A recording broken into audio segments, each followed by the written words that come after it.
So for the work session tonight, we have discussion on the Waterford subdivision with regard to the street maintenance.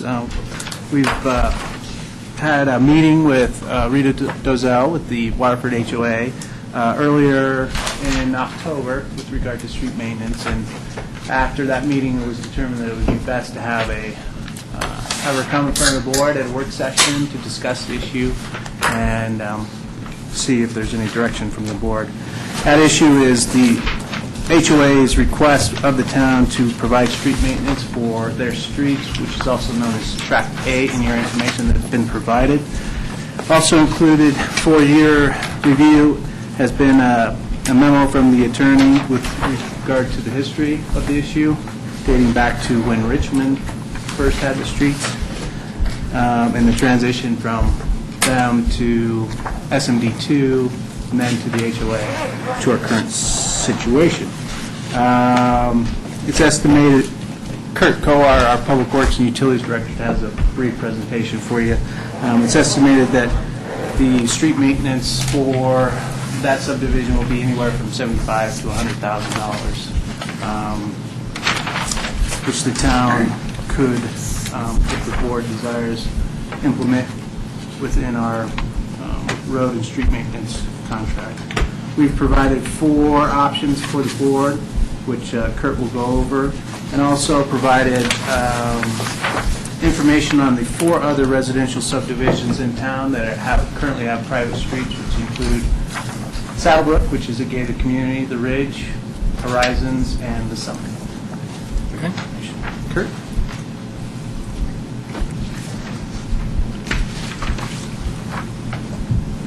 Good evening, Mayor and Board. I'd also like to introduce very quickly before I go into the presentation, Ms. Rita Dozell is here. She's the HOA president.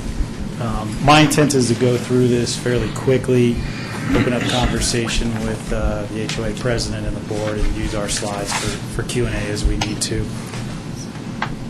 As Mr. Magley discussed, the focus of this conversation is the Waterford neighborhood and pavement management and maintenance of the existing streets. Those streets are just about a little less than a half a mile of street to take care of. The exhibit up here shows the property lines. This is from the Boulder County Assessor's Office, and some of them are, for the most part, they're accurate. There are some tweaks that have been made that aren't represented in the GIS system, but for purposes of this discussion, all the area in green is Town of Superior land, and then all the areas where you see houses that are not in green are private property. That's Rock Creek Parkway that kind of curves around there towards the bottom.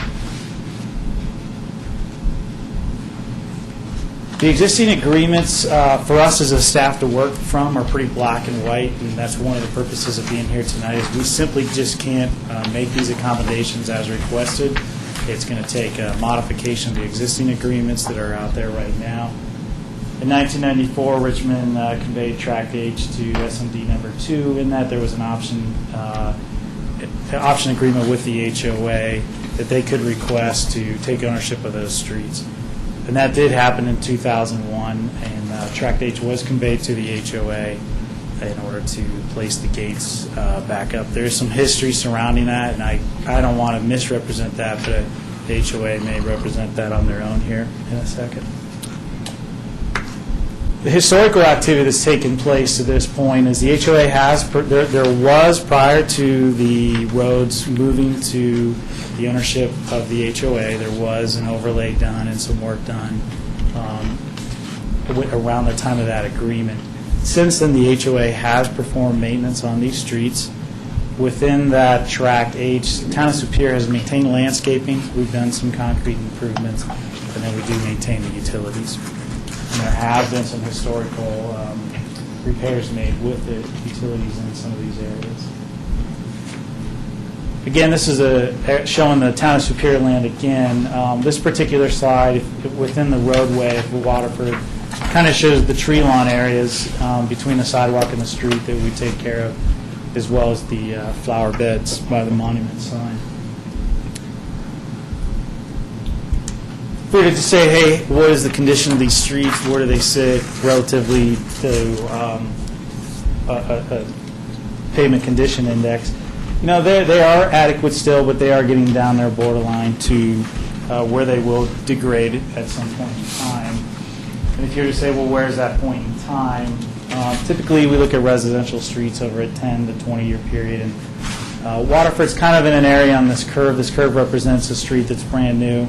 It kind of degrades. You have a good amount of time where it kind of levels off, and you have what looks like the same type of street condition. And then towards the end of that curve, it'll deteriorate very rapidly. So, Waterford's probably three-quarters of the way through that level period where the streets are holding on. Do they look perfect? No, but they are showing what we think is normal street degradation for their age.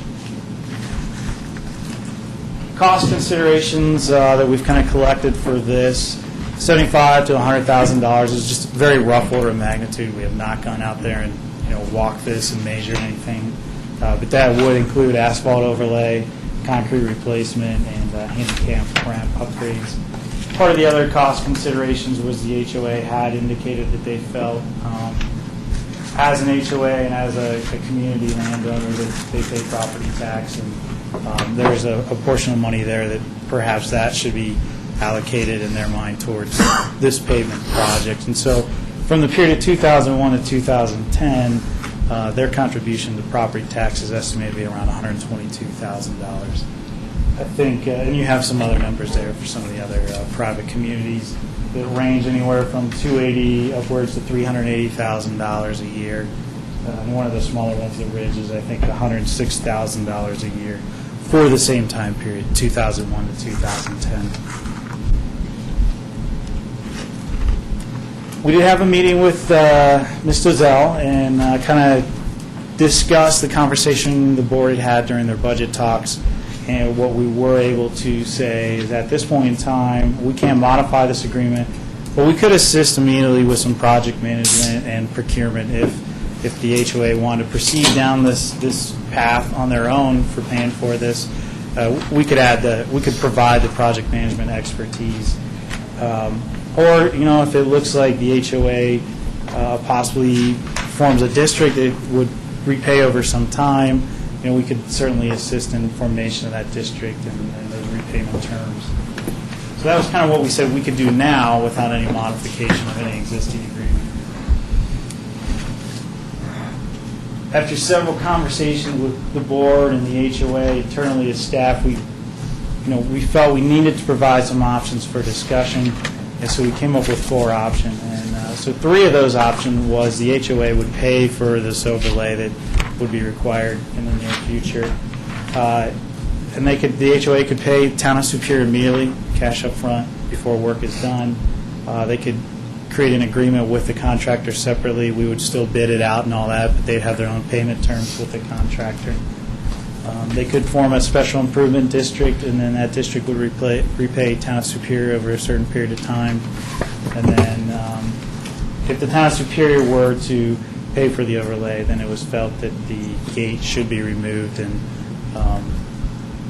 be more of a public right-of-way. Depending on what option we choose, if the HOA is funding it, we could work it into the 2011 overlay program.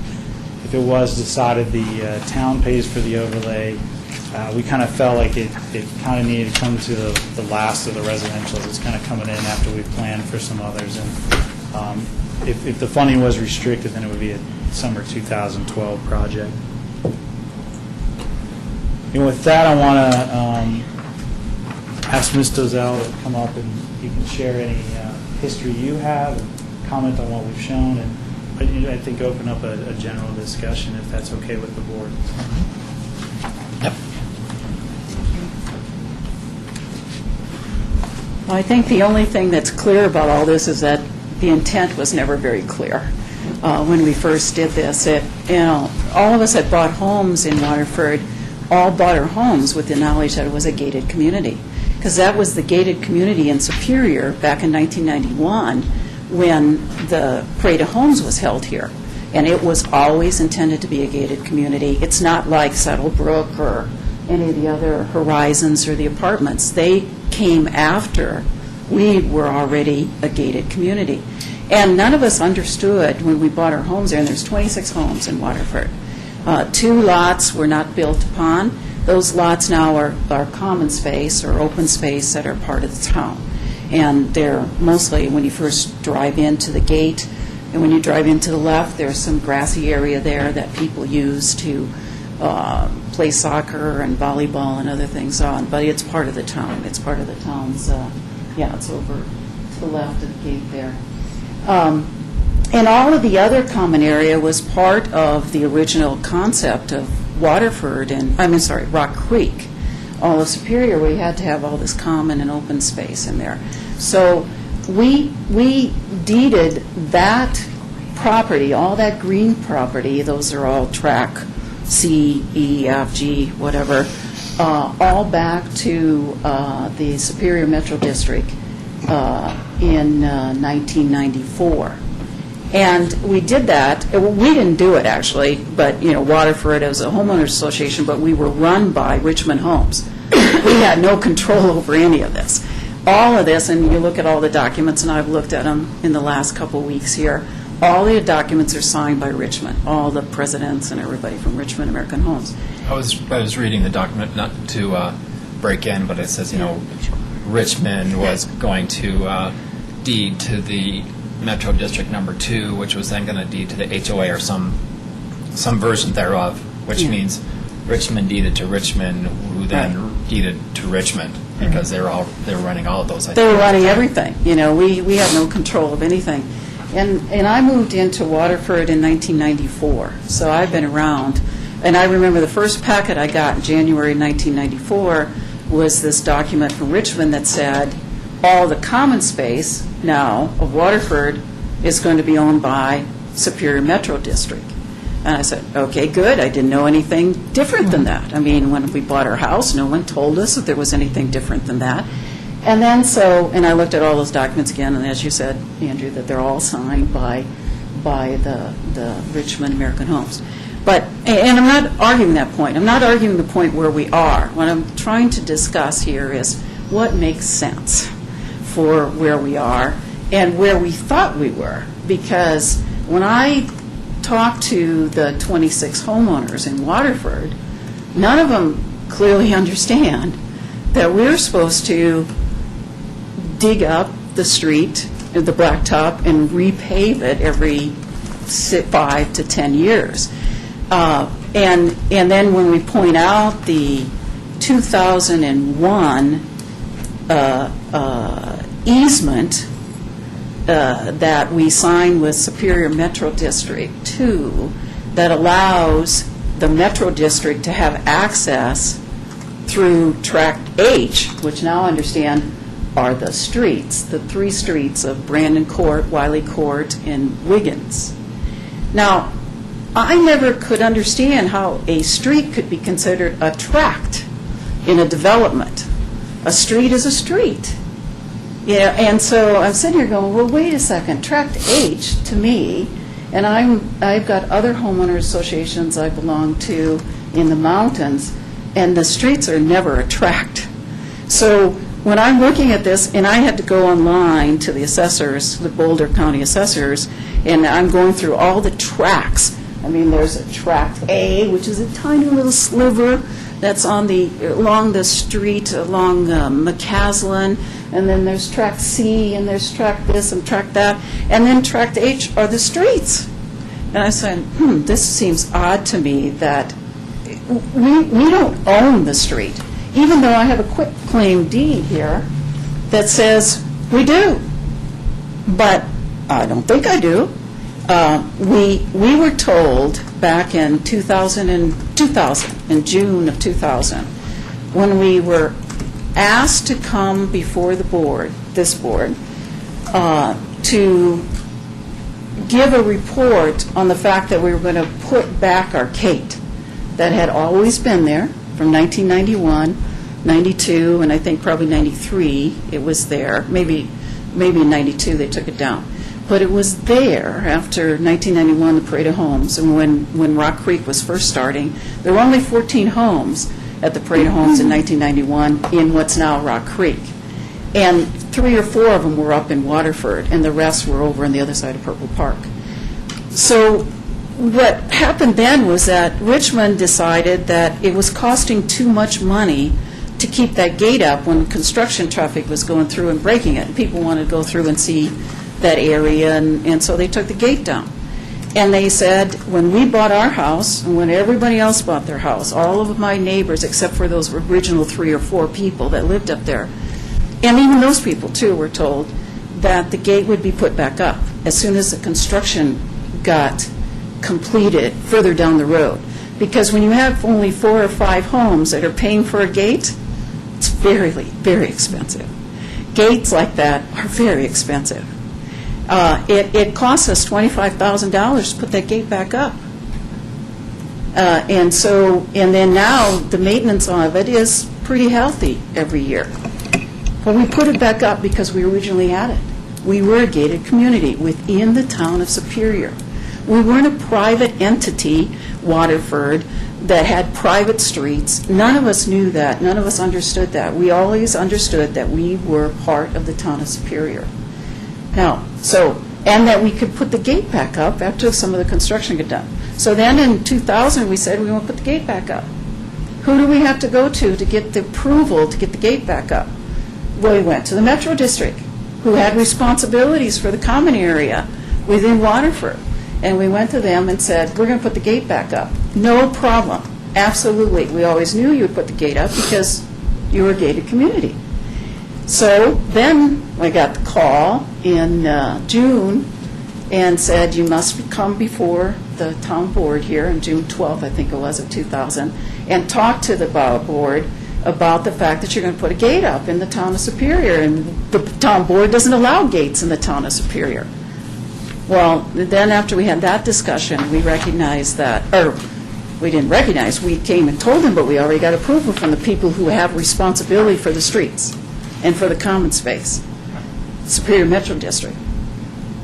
But then what we were told is the only way we will allow you to put the gate back up is for you to take responsibility for the blacktop. And it was kind of a give this, get this, kind of a deal was struck. And we're going, wait a second, what does this mean?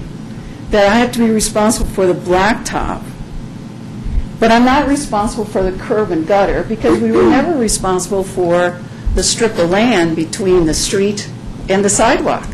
It's always been maintained by the Superior Metro District or the town.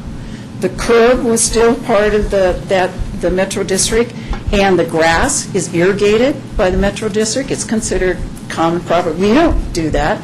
We don't even mow the grass in front of our street. Even though over the years I've been here, since 1994, I've said, this doesn't make sense to me. Why don't we have responsibility for that little strip of grass in front of our house?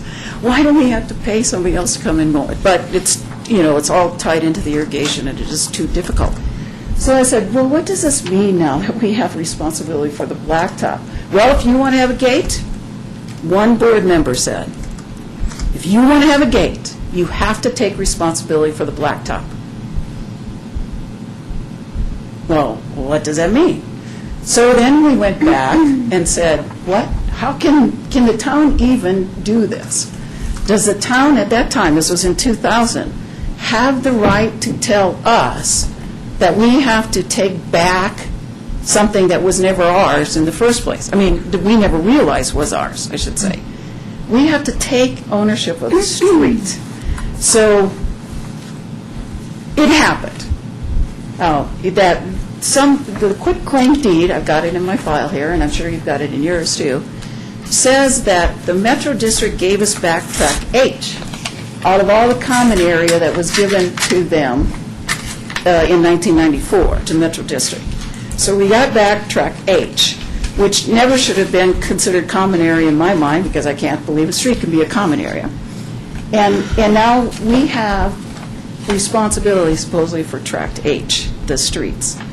But yet, over the years since that happened, there's been times when, there's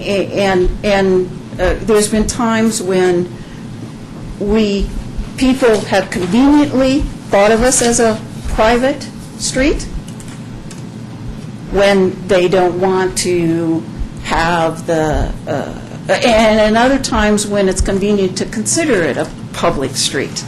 Because we've even had the police come in for such odd things as we had a motorized scooter, one of our 9-year-old neighbor boys was driving, and that's against the rules here, and you can't drive a motorized scooter on the trails. So someone else, not in our neighborhood, sent the police in, and I said, but wait a second, how can you come into our streets? Because that was what they were trying to prove. But it's just been a real mix-up, though. Sometimes even the sheriff deputy will say, well, you're a private street. Then the next one will say, no, you're a public street. Well, then, and so we're just back and forth. The point for me is that we're a street in the town of Superior. We've paid our taxes. We continue to pay our taxes. And I did my calculation, and I think we pay $100,000 in taxes on our street every year, based on the valuation of, I pay a considerable sum, and I know what the other people pay on the street, and the 122 seems pretty low. But again, the point for us is that we would really like to resolve this in the same way it kind of got raveled up. Let's unravel it. If the town board thought they had the right to tell us we had to take the street back in order to put our gate back up, let's undo that now and let the town board take that order back, unravel it, let us go back to what we thought we had, which was public streets living in the town of Superior and not as a private entity within the town. That's what and we'll work with you. We just would like to be considered like the rest of the people in the town of Superior and not have to take on the full cost without having it be considered part of the normal budgeting process here in the town. And the other thing is, when I look about the concrete, when you talk about, Kurt, the handicaps and all that, that's part of a public street too. And so therefore, when you start, and anyway, a lot of those concrete things have already changed in our neighborhood, and they were done by the town of Superior. So we've had concrete changes, we've had, handicap access change, and that's been done by the town of Superior over the years. Come in all the time and dig up the street and go down in there and replace the valves in the water and all of that. And so it's kind of confusing to me that all of a sudden now we're responsible for curb and gutter when we were never responsible for that. And also the handicap, which has already been done. And I know Kurt said we've done maintenance there, the HOA. We did one seal coat on it, just a sealer to coat it. We've never done anything other than that. And we did that because there's one guy was out, around, and he said he could do it for a reasonable price. So yeah, go ahead and do it. That we would do that. And a lot of people will say to us, how come you guys get snow removal done? Well, that's because we pay for it. If we ever have snow removal, I'll pay for it. Never expected the town of Superior. I know Kurt and I talked about that when I met. They said, well, would you require us to do snow removal? No, you never did before. And even if, regardless, many of the streets in the town don't get snow removal unless you get like 50 inches or something like that. But we would just like to see if we can unravel this again and go back to what we thought we had, which was a public street within the town of Superior. And I just want to say, too, the Waterford Homeowners Association was established separately in addition to Rock Creek. We're part of the Rock Creek Homeowners Association as well. And everybody in Waterford, we're part of 2 homeowner associations. The only thing that the Waterford Homeowners Association is for is to maintain that mailbox kiosk at the front, because nobody else has that. And also then to maintain the gate. That's the reason that Waterford was established in the first place, was to maintain the gate and to maintain the mailbox kiosk. Okay, I will be quiet now and see if you have any questions. Yes, Deborah. So I have a series of questions. Okay. Well, first of all, I wanted to find out, do you pay into the Rock Creek HOA and the Waterford HOA? Absolutely. You pay for both? Yes. Okay. Always have. We've always had 2. Mm-hmm. Then also, I wanted to find out what your HOA provides your residents. the gate and the mailbox kiosk. Okay. Do you own any land? No, Okay. And do you But- provide trash? no, we get that through Rock Creek. Okay. 'Cause And you we're- don't own any of the common land? We don't own any of the green land. The town of Superior owns all of that. Great, okay.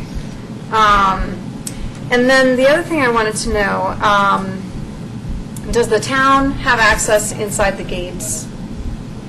Yes. Yeah.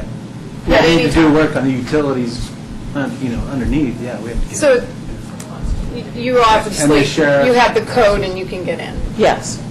Right. Everybody has access to fire, police. Okay. And we leave the gate open. I don't know how many times you've driven past on Rock Creek Parkway, but you'll see the gates open quite a bit.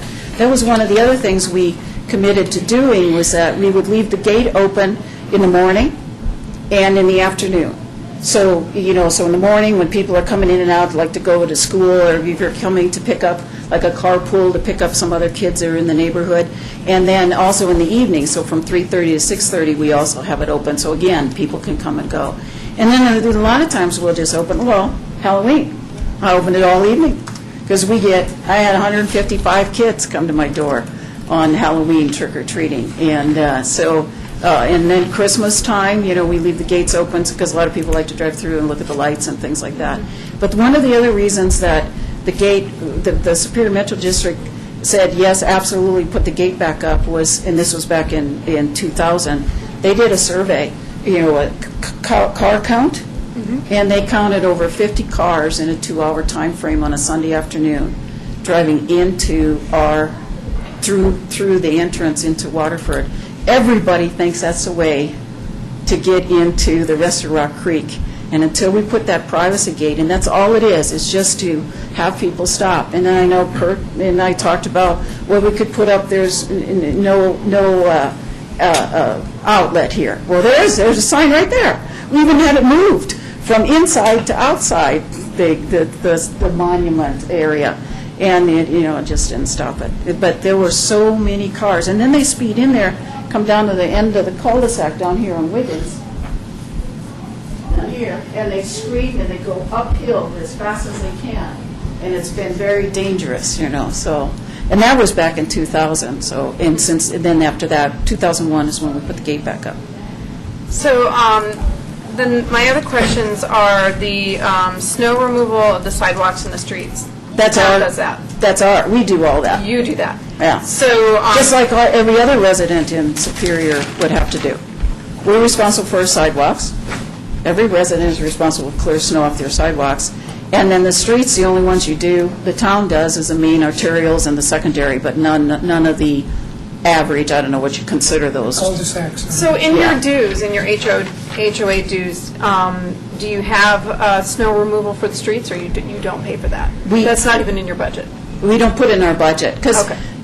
I've lived in Colorado 3 different times, moved in and out, and now I've lived here since 1994, and I think we've had snow removed 3 times is all, and I wouldn't have even done it, but the other residents wanted it done. So would the town do those as Tier 3 streets then, or never? No, never. Never would occur? Never would occur. Kind of like, We, on very rare occasions, gone into cul-de-sacs, but, it's only when we get the.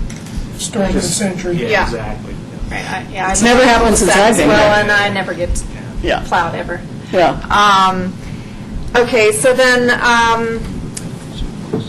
is there curb and gutter sweeping that ever occurs in your neighborhood? Never. I've never seen anybody come Is in there any? Never? No, Not in that no, area? no. Okay.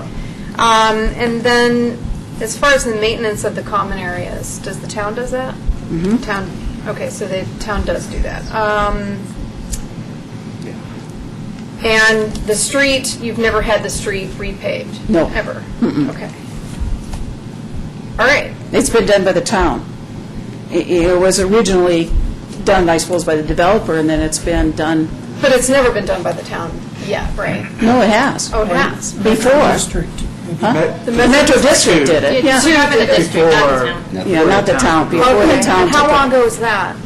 Probably in 2001, yeah. Okay. And that was just a mill and overlay? Or? Mill and overlay, yes. Okay. And the bottom portion is great yet.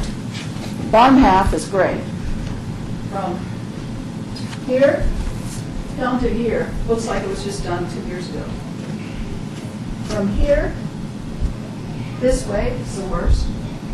And this is where we've had much water problems, many water problems, huge water problems. I mean, the streets blown out and everything. The cul-de-sac, I should say, was blown out. Town problems, not ours, not resident problems. There's a big pond over here. Right. And I always suspected when I first moved here that the pond was leaking. Of course, Richmond and all their engineers said, no, absolutely not. You know, but there's a lot of water damage, you know, heaving and stuff from on this, a lot being, and, you know, and Kurt's right, you know, it's satisfactory, it's not like it's, you know, children are gonna fall in and not get out again. But, and then right in here too, up here there's cracks, and where the cracks are is right where the access, the sewer access holes are. And there's a crack always right across the blacktop, right across where, you know, because like when they come up to it, then they have to lift their blacktopping equipment and then go down again. That's where the cracks are. There's big ones. And I know Mayor Muckle saw those one day when he was walking by saying, wow, what are those big cracks up there?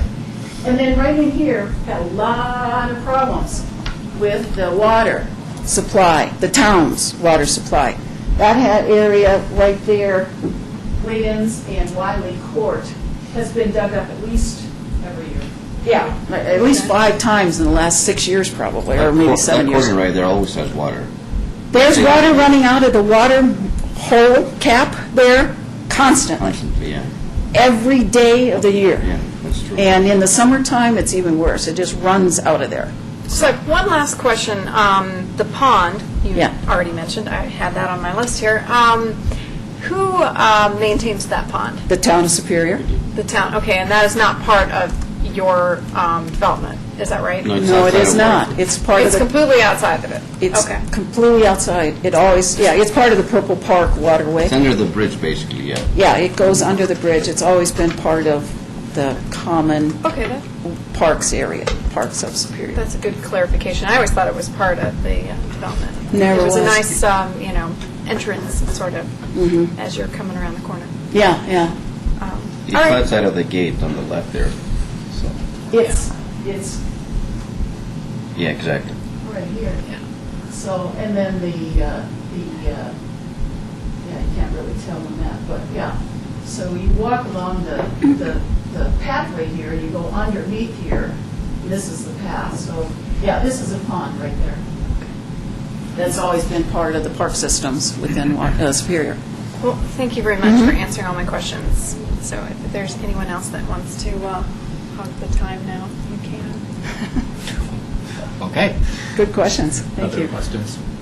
I wanted to add a couple of things, if it's okay. If you could at the mic, just, sorry. Sure.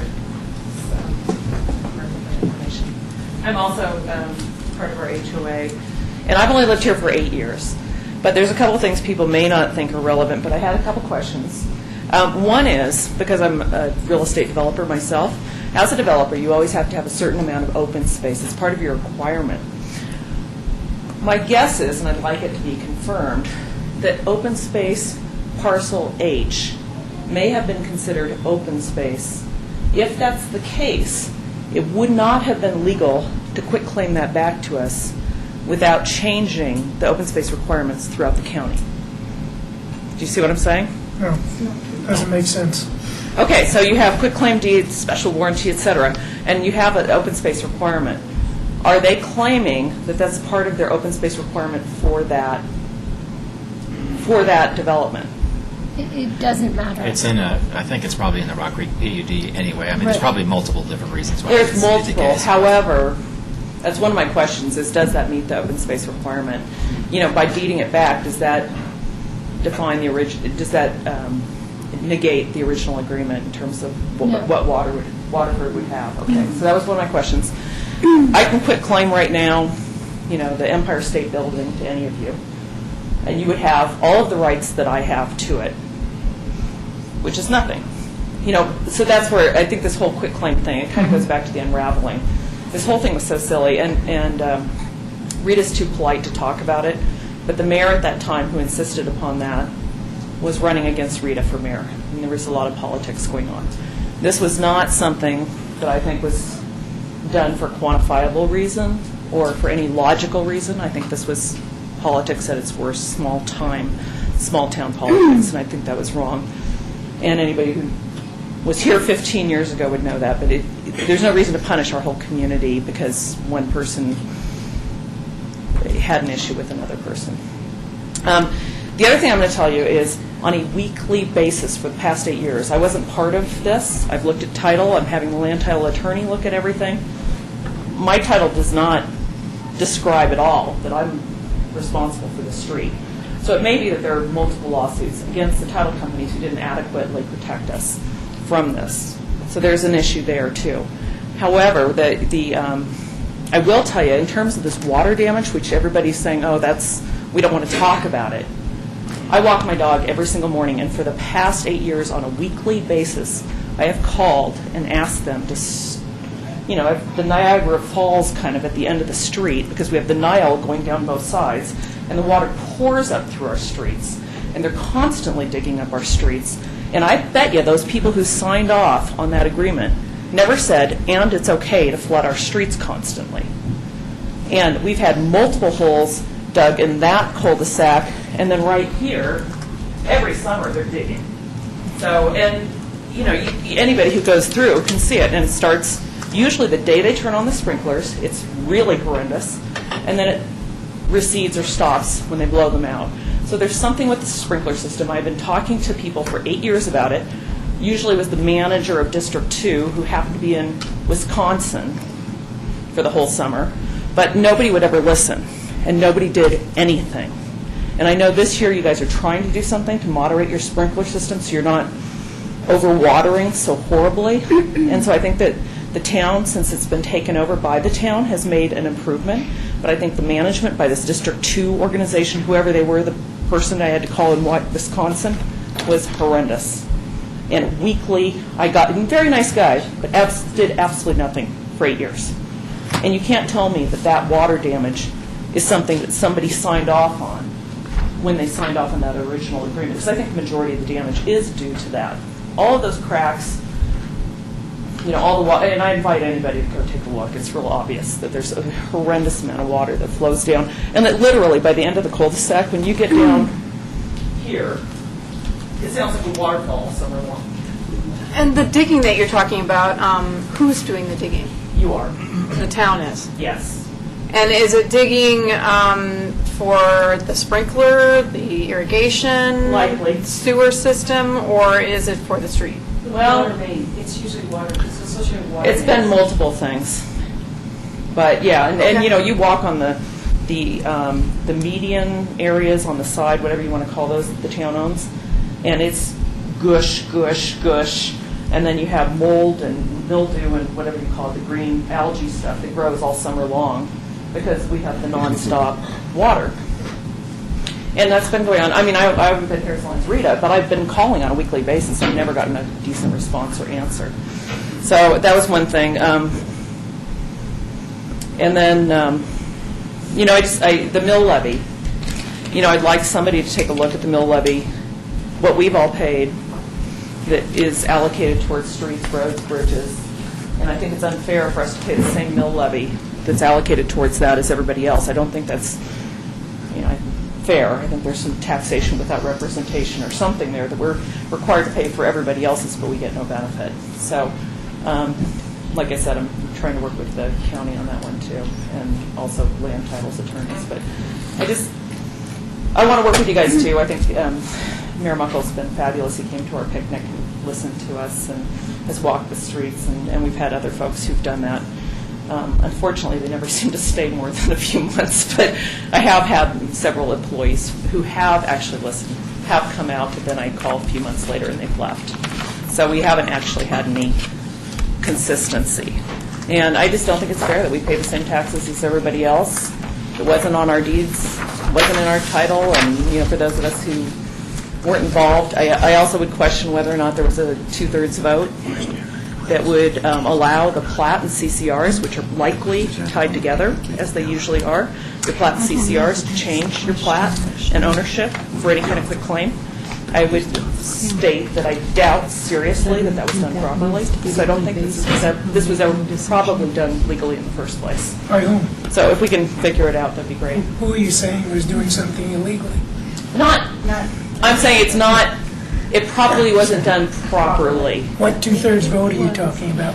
Usually in order to change a plat, you have to also change the CCRs, and it has to be recorded appropriately if you're changing ownership. Or the HOA. Yeah, they're told the HOA vote. They're not talking. That's not- It's got nothing to do with Don't this. drag us into Not you this guys. stuff. No, but my point is, I don't think this whole thing, the whole thing, like Rita said, needs to be unraveled.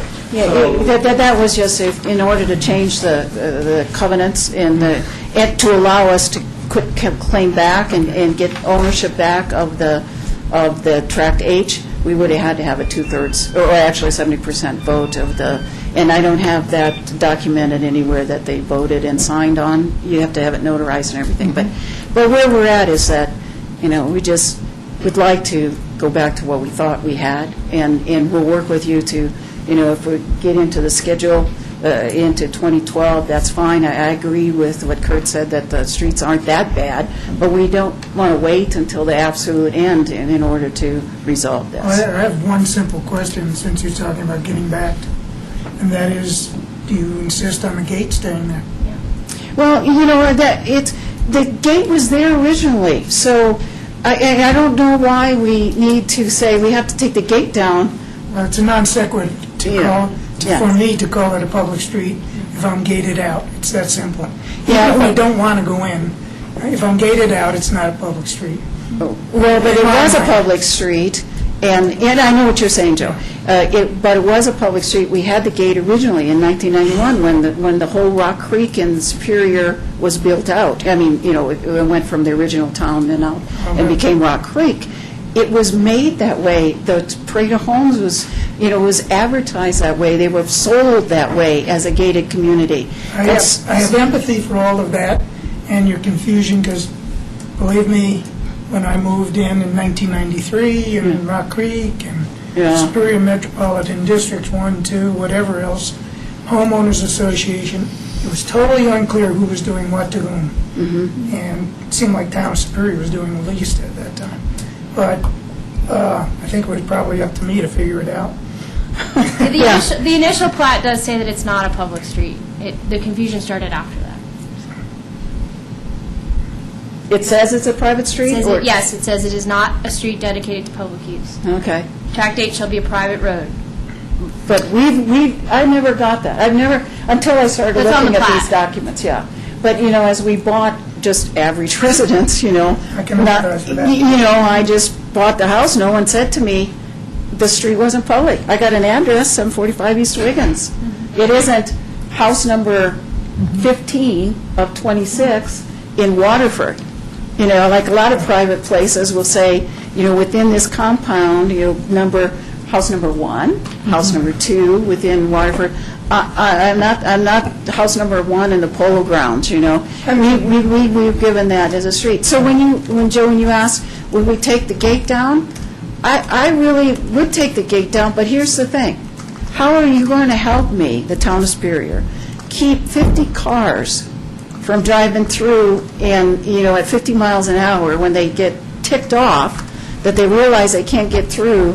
And how do we keep some of the other neighbors of mine from driving through my street and across this grass to get into this street? That's not going to happen. I live on that street. It doesn't happen all the time. It doesn't anymore because the Town of Superior put concrete poles there so that they It can't. might have happened. I can't even imagine when it happened. Before they put up the posted. I had five bicycle chains cut down off of that gate so that someone could do that. And the gate was rammed with a car twice, and we had to have it repaired. The town had to have it repaired. So, but for me, the gate is there because it's a bad place to be without a gate. because the people come through there like crazy. So if we can figure out a way, to stop the traffic that isn't supposed to be going through there, from going through there, then we wouldn't need the gate. And frankly, it's a very expensive way to keep a lot of cars from driving through and running down the neighbor kids in there. So I would prefer not to have responsibility for the gate. And so if that's what it takes, that's fine, but, I go back to, we were a gated community. We had the right to put the gate back up, and we did, and now we also thought we had the right to have a public street. So I would just ask us to consider, and we can continue to talk about this some more, and I appreciate the time you took to listen. And for some of you, you had another question? I think that there's a way to find a solution to this. But, we live at the end of the cul-de-sac too, and it's not infrequent that cars will drive by and we think because we're the last house, so we think they're coming to our home only to get to the very end, make a U-turn, and then take off the other direction. So I don't think that has to do with your particular gated community. I think that happens with a lot of cul-de-sacs when people realize, oops, that's not the way to get to where I want to go.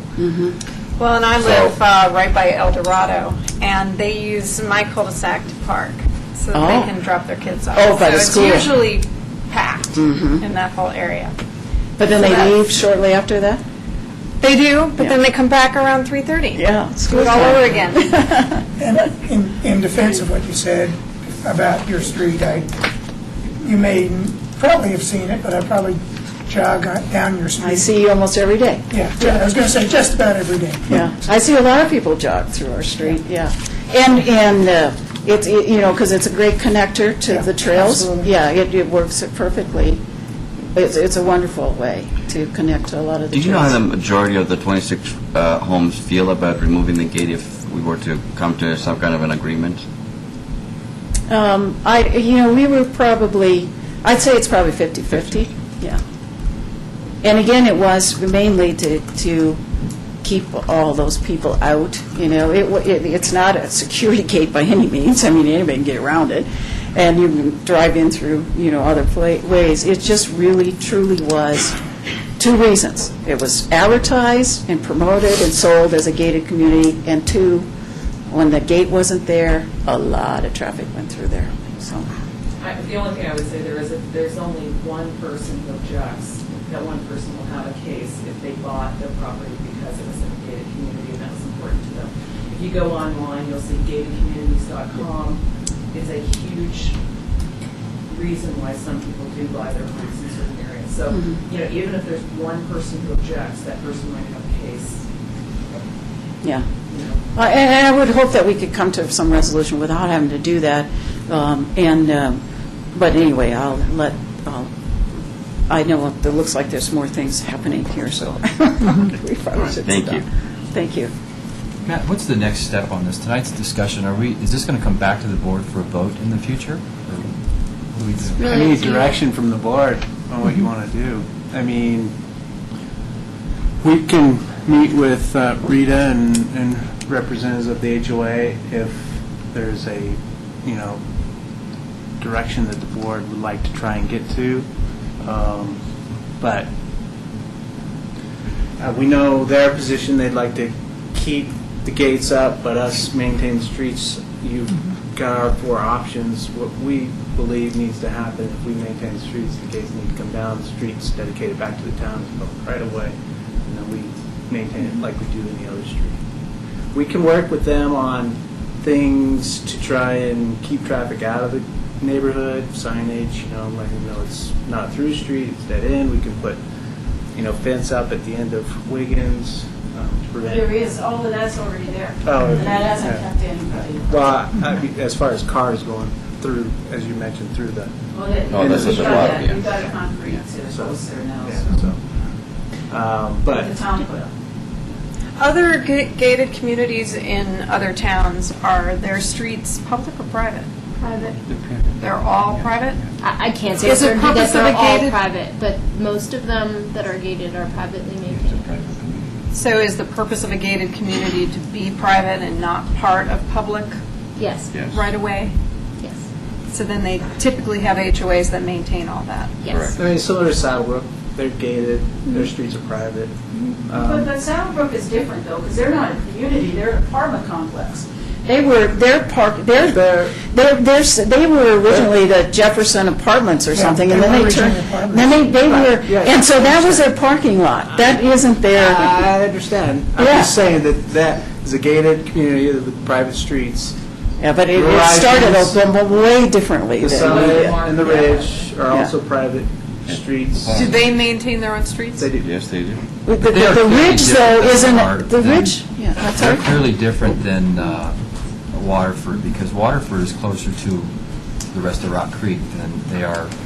I mean, staff can do whatever direction the board, we're just providing you information on your options, so. And So we're so going to have to discuss it, basically. I just want to ask one more question. So Saddlebrook and some of these other gated communities, they pay into an HOA that actually pays for the mill and overlay of street. Yeah. Correct, yep.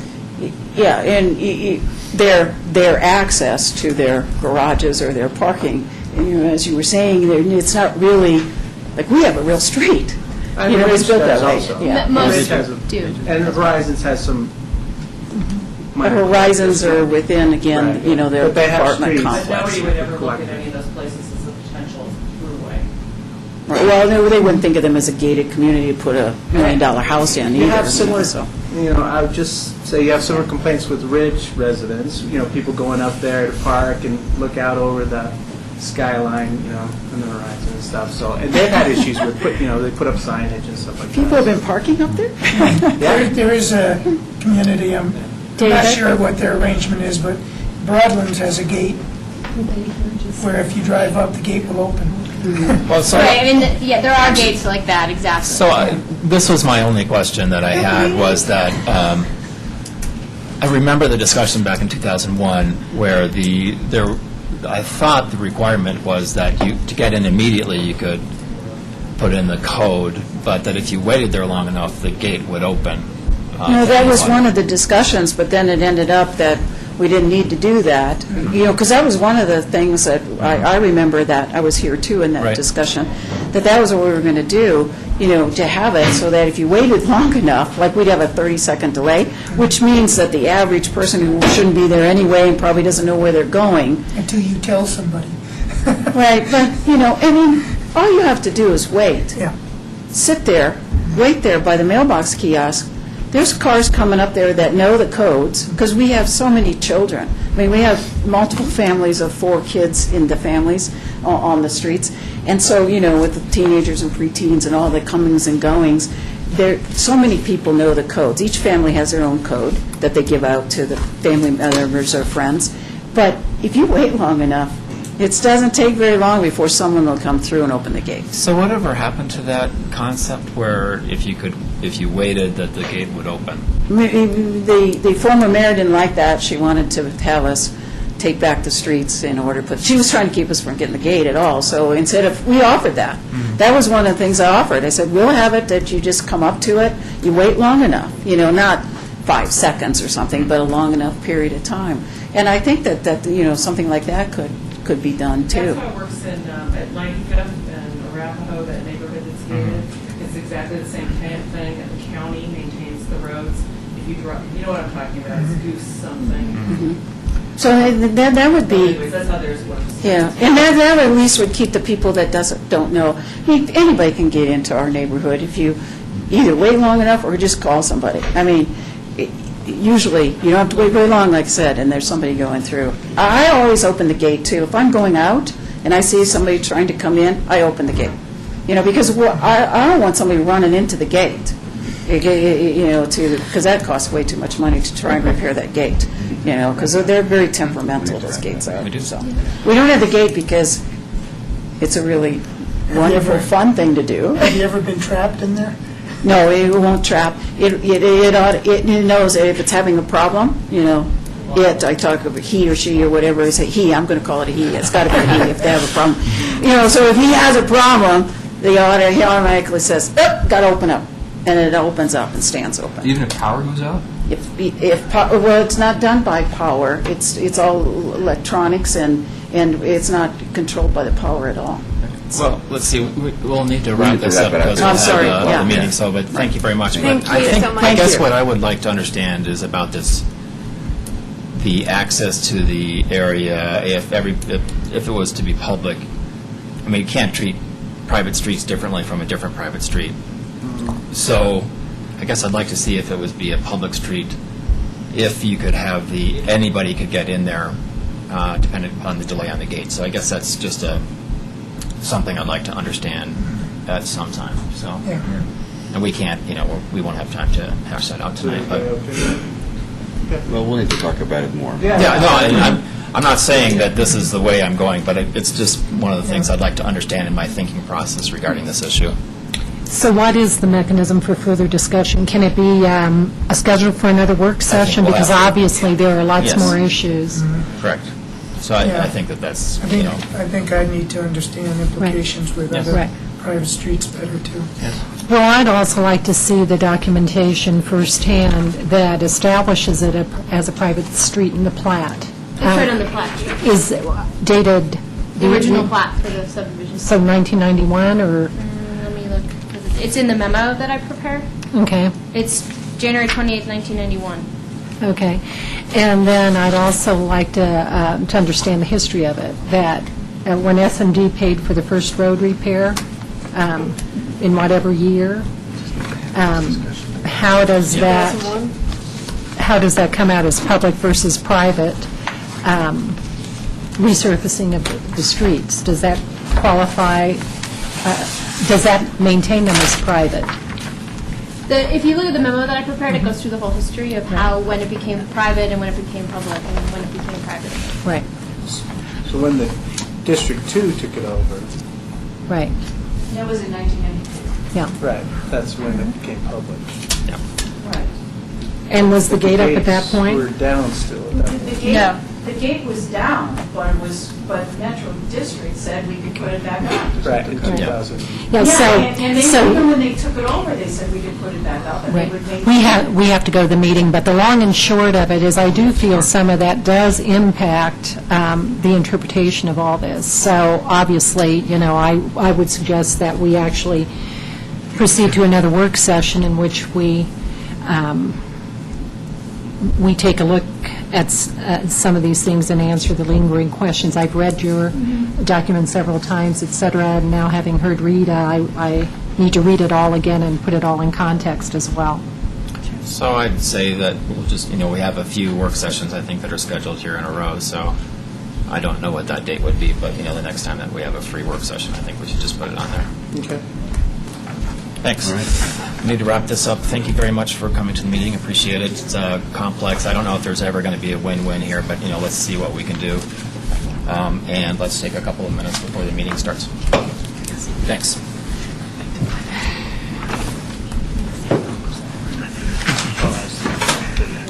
I sort of remember somebody running that. Yeah.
Welcome, everybody. I'd like to call to order a Town of Superior Board of Trustees and a Superior McCaslin Interchange Metropolitan District Board of Directors and a Superior Urban Renewal Authority Board of Commissioners and Superior Metropolitan District Number 1 Board of Directors for November 8th, 2010. And if they'll call the roll.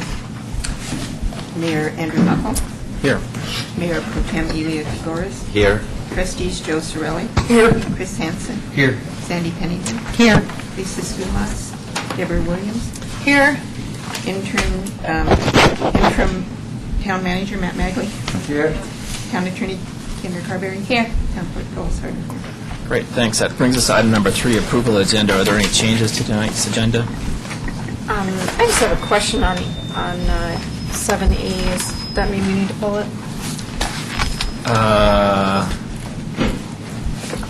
Yeah, probably best, just in case. 70. It'll go quick. Is it a quick question? It is. Okay. Real quick. 7E? 70, to follow the consent agenda. Any other changes? Not, I'll entertain a motion to approve the agenda by Trustee I would like Gregores. to make a motion to approve the agenda as is, except 7E. Okay, second by Trustee Williams, thank you. All in favor?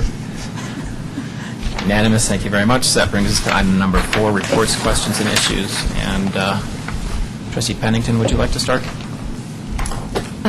Okay.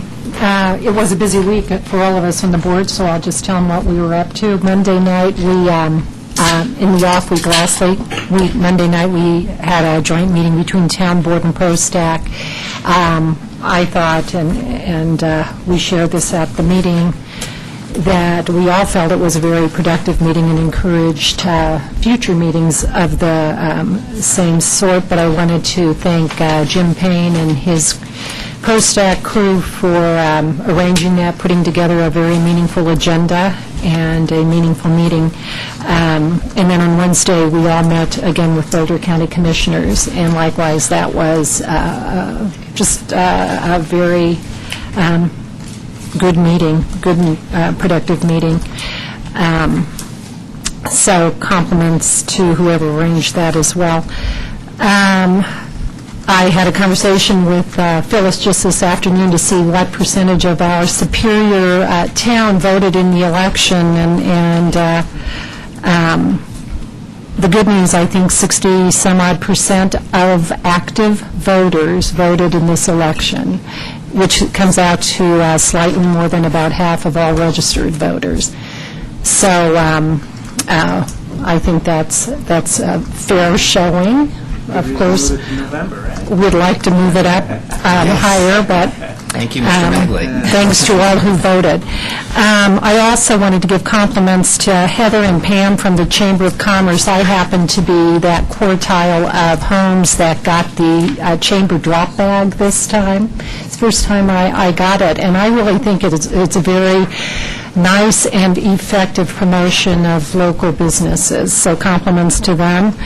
And then we all got an email today about Ed Johnson recovering from Public Works, recovering a dropped iPod down the drainage sewer. And I think a young woman called Public Works and said, hey, can you help? And he went down and he retrieved it, and she's very grateful. And it really just puts a nice shine on all the hard work public service does in this community. So I also wanted to make clear for those of you who might be in attendance to speak in public comment on the vendor fee issue we addressed last meeting, Matt, you might clarify what's happened to that. So the Governor Ritter's budget submittal to the state was to, as part of that budget submittal, was his recommendation to extend that vendor fee at 0% until 2014. So it was our opinion of staff that we didn't need to take any action on our end. But we'll continue to monitor it and to make sure that there's no changes there, but that's the governor's recommendation. But nonetheless, if there's somebody in the audience who wants to put forth a perspective on that issue, please feel free to do so. That's all. Trustee Gregorius. So I would like to take what Trustee Pennington said a step further as far as Ed Johnson is concerned, and actually read the email we received from this resident. She said, "I just want to let you know that today I had my iPod fall into a drainage ditch. I called to get the number of someone from the utilities department to help me. I got Ed's number, and he promptly called me back and agreed to meet me to see what he could do. He opened the manhole cover and went down into the ditch to retrieve it. I just want to tell you that he could not have been more helpful and courteous, and I am grateful for his help. I just thought you should know. Sincerely, Jessica Bonelli."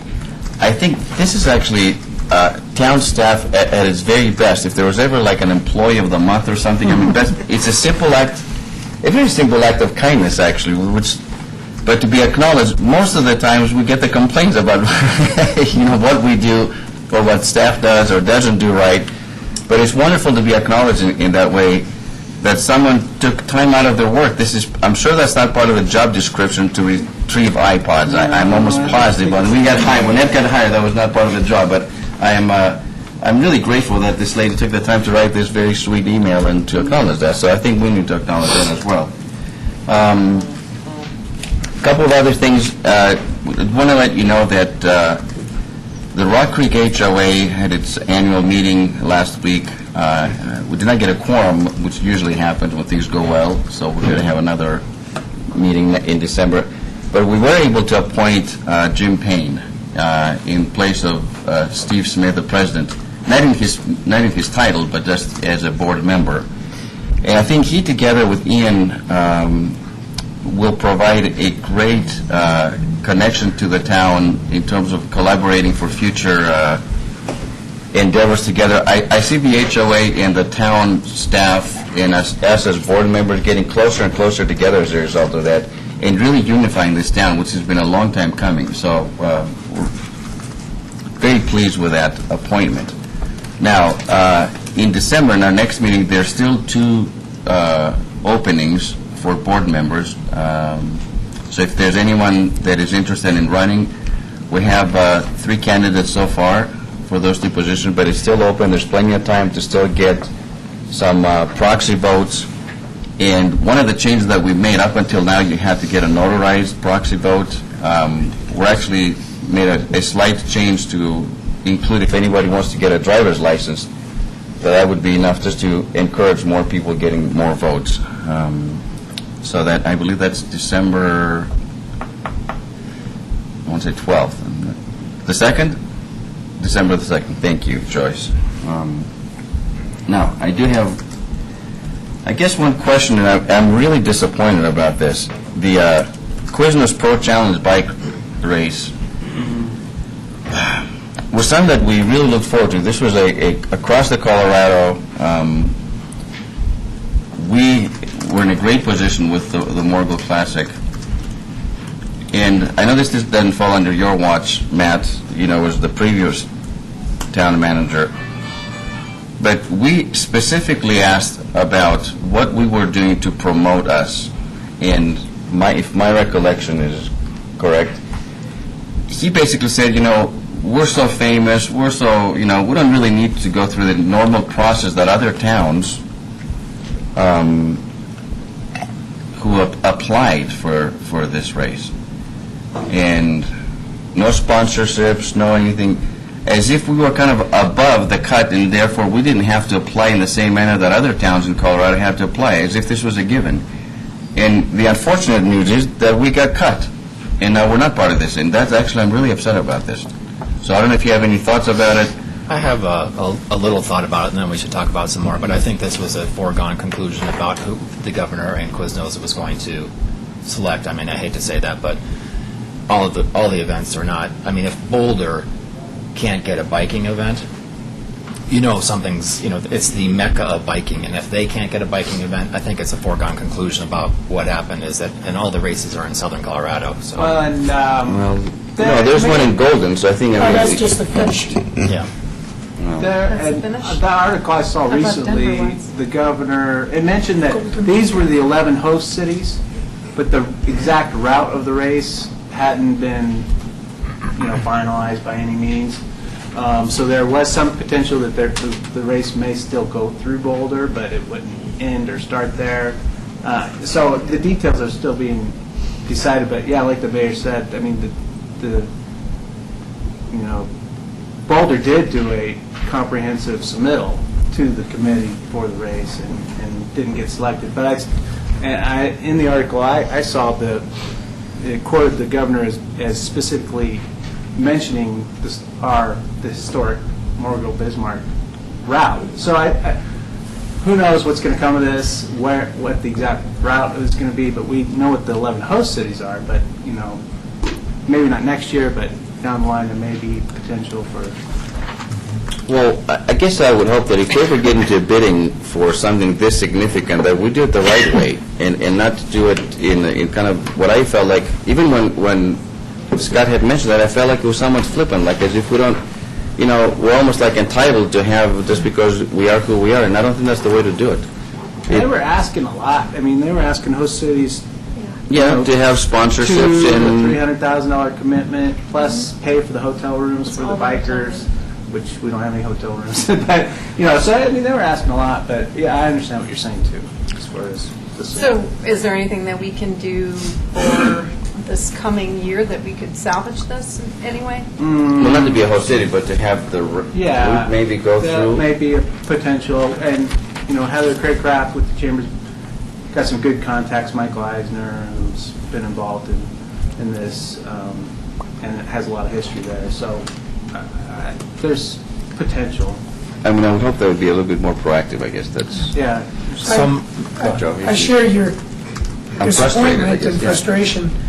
I did talk to Heather, and I got some reassurance that we had advice. We had Eisner, I think, helping us. I think we put our best foot forward. We may not have put up the money that and I'm not sure you're talking $300,000 commitment, I don't know. But we didn't talk about that at all as a team here. But I don't think we blew it off. I think we did put a credible proposal in. That's the feeling I got. Well, so this is an important topic. We need to decide, what we're going to do about this pretty soon, because we need to start planning. I assume that we're going to still host our event. I mean, I don't see any reason why we wouldn't. So we need to figure out, I guess it would be good for the events committee to present something about what their plans were for our upcoming event. And we had, as Trustee Pennington said, that we had an interesting conversation with the county commissioners. I think that, Boulder County could maybe put an event together that would rival this and actually might be, surpass it. So I think that we have a lot of opportunity here, and I think that we should explore those options. So, thank you, sir. Yeah. Anything else, Trustee Gross? No. Trustee Williams? I also attended most everything that everyone else attended this week. We met with the Boulder County Commissioners this past week, and we had a very good discussion about the Hodgkin-Harris Reservoir. And the next steps are to kind of assemble a task force to discuss the long-term solutions for the reservoir and to either fill it up more or, in other words, repair the dam, or find a way to maintain it either at the level it is or a little bit above that level. And there's lots of different opportunities for that. So at least they're working with us, so that's great.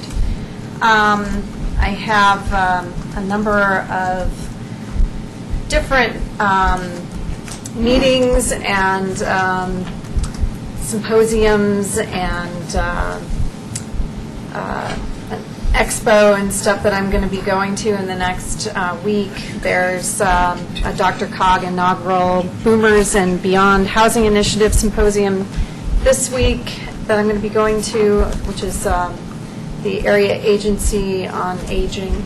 And then also the next week after that, I think it's 2 weeks from now, there's a Congress of Cities Expo that's at the Colorado Convention Center that's the end of November. And I just wanted to also say that I won't be here for the, Thanksgiving week. we're having that meeting. Actually, I forgot to tell you, I'll be in California for the 22nd as well. So To we do a will recount. We we will will not have a recount quorum. again. Yeah. I mean, Chris, Thank you're you, gonna be Phyllis, gone for too, right? sending out an email to confirm, but it looks like we might not have a quorum for that meeting. So basically, I will see you all December 13th. That's a long, long ways away.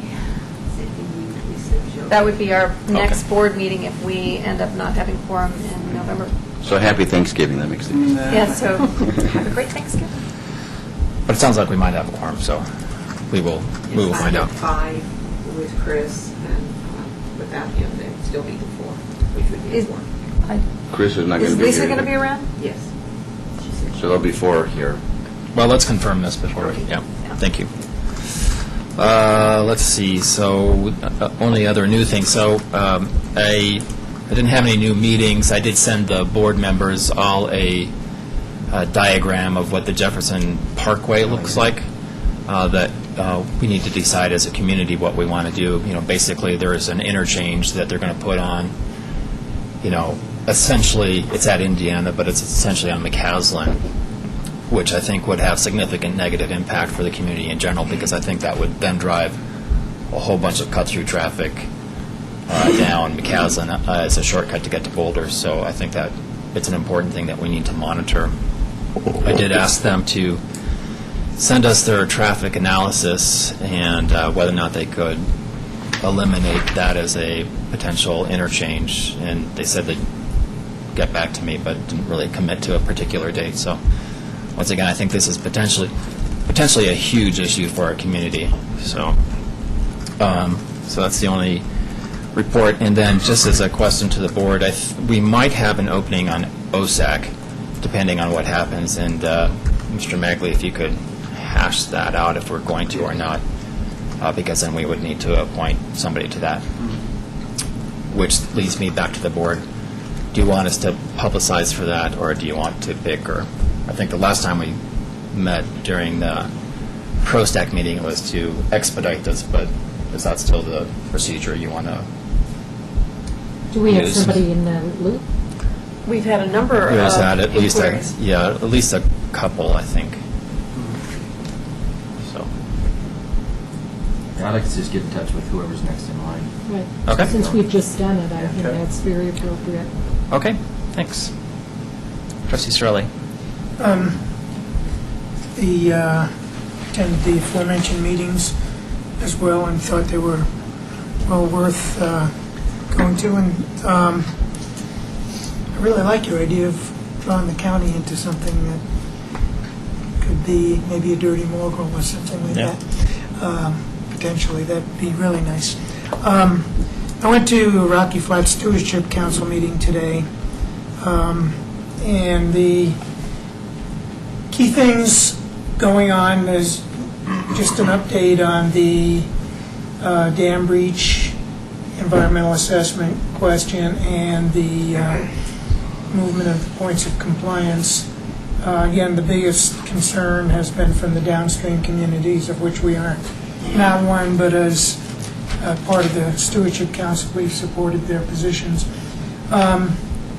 Breaking news on the environmental assessment is that DOE has indicated that while they think they are prepared to make a decision that there's no significant impact to move ahead, they have a new director of LM, at least maybe he's responsible for this area, I'm not sure, who's written to the communities involved who've submitted LM for those not in the know.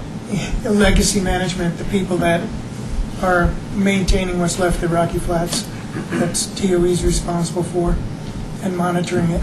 And they've committed to an additional 6-month period to work with those communities to see if there is anything more that can be worked out that would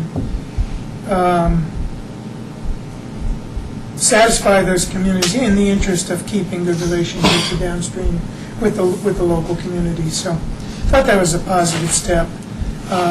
And also, I think the same kind of attitude is going forth on the movements of the points of compliance, the places where they're measuring back to their boundary. And I think they're going to have a working group, which might be the same working group that's going to discuss these the environmental assessment, and continue with Colorado Department of Health and Environment and the communities and DOE, and see if there's a way of making everybody happy and how to continue and yet accomplish what DOE wants to do, and that is not continue doing something that they don't think is necessary.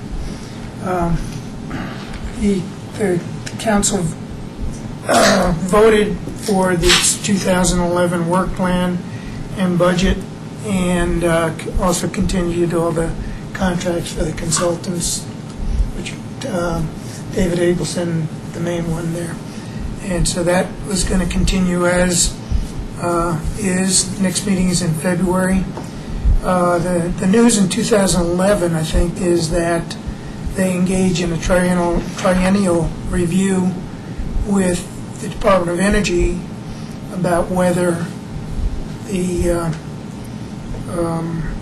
Stewardship Council is still needed and so forth. And so that's going to go on. And also they'd like to know if any of the local communities that are on the Stewardship Council are intending to not continue their membership. I don't think we are thinking of pulling out. I think it's good to be involved, but they'd like to know if there's any change. So that's something.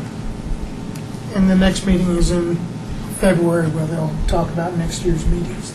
Agenda. Great, thanks. Trustee Hanson? Yeah, just a couple quick things. I'm disappointed the Scouts, I believe, so soon. They were the first-year Webelos Dens 2 and 6, and that's the first-year Webelos that get really active in scouting, more independent. And they are here tonight because it's part of a requirement to view a town hall meeting. And I wanted to recognize them, but also commend the leaders, Ewell Peterson, Mary Beth Chen, Wayne Ayala, and Ken Alvin. They spend a tremendous amount of time with those boys and developing them. So really good group of people there. I'm sorry we didn't get to recognize them. And Zachary Epps. Zach Epps is... and then we all received an email today from Miss CM. She's the PE teacher at Superior Elementary. And I saw her this morning, and she's just really excited about the reservoir and how it's full, and the wildlife is there. So she really wanted to thank everybody for their participation in making that happen. And then the last thing I have, did we have any update on the updated bids for the dog park? The dimensions were a little bit bigger, so I thought we were going to get back another bid. No, I mean, the board approved an allowance for that. Okay. But I can get you that information in the weekly digest. I'll send that to you. Okay. Yeah. Good. That's it. Thank you. Does the town clerk have anything? Town interim manager? Town attorney? Well, actually, do you want to go over, is there anything, I didn't look, is there anything in the weekly digest that we need to go over? Not unless there's any questions. Okay. And then the review of the tentative agenda for November 22nd, assuming we have one.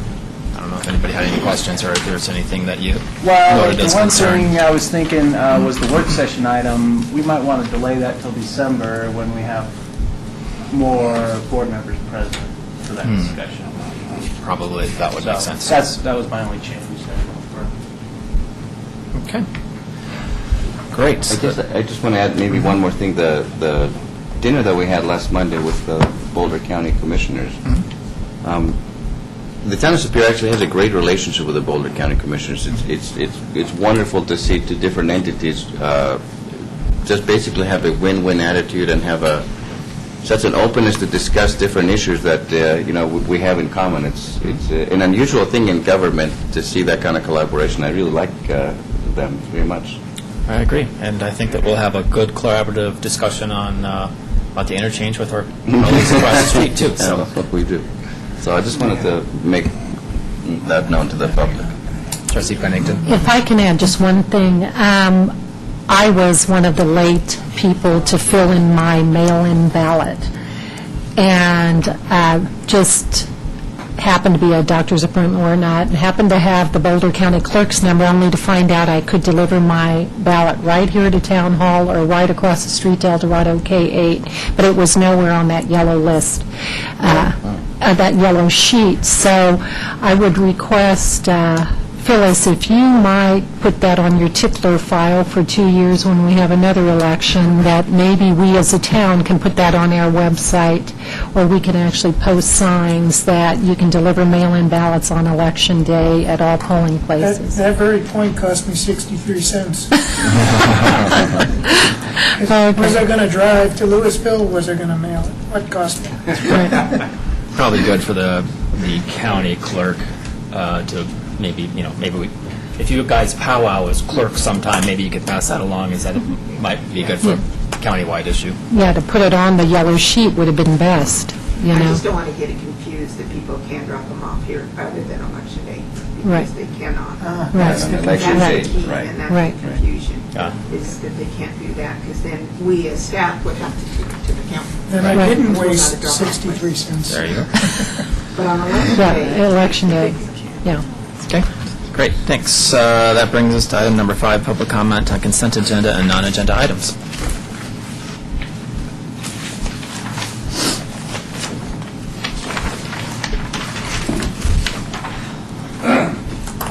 Gladys, 4404 South 3rd Avenue. Public comment about the budget, will that be at the time that the budget comes up? And Yep. we will be allowed to do that? Okay. I have never gotten any minutes for the September 27th meeting. They were not in the packet. Do they exist? Yes, you should. We never got any.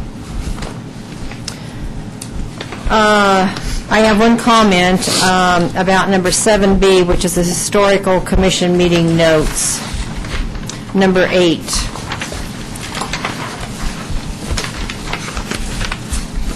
I am absolute irate that the Historic Commission has anything to do with the naming of the park after John.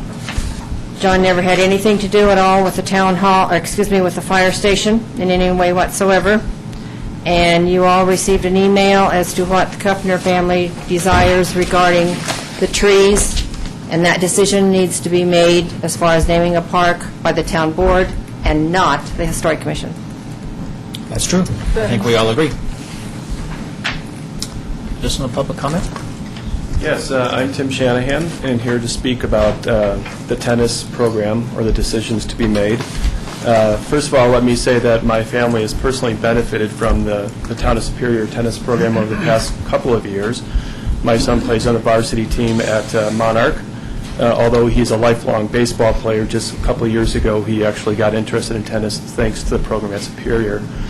And I think the Superior program used to be envied by other towns, including Louisville, so that was very exciting for me.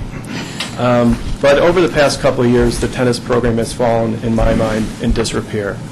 And so there are 4 statements I wanted to make for the council to consider as you're making your decision to move forward. The first point is, last time we did make a change, it was a wrong decision. And so my question for you is to say, this time around, how are we going to be assured that the right decision will be made? The second point is, looking on the website, we did see the information on the candidates. They have very impressive resumes, but we really didn't see how they plan to proactively and actively grow the program. So unfortunately, we couldn't see that. We're assuming that you have seen that and will study that, and we would definitely ask the candidates how they plan to actively grow the program. The third question is, how hands-on will that candidate be in the future in terms of personally working with people in the program, or to what extent are they going to be relying on a staff? So we would obviously like to see someone personally involved, hands-on with the kids, to get them excited and improving their tennis game. And then finally, the tennis courts here at Superior are amazing courts. It's a place for kids to play, adults to play, for people to come together. But quite frankly, they're often extremely busy, and sometimes the waits are an hour or 2 hours. And so I'd rather see my kids hang out there than go, say, to Flatirons Crossing. So I think it's a great place to be. The question ultimately is, are we actually planning to build more courts in Superior to hopefully, as this program gets back on its feet, to accommodate the more and more tennis players we have, whether it's indoor courts or outdoor courts.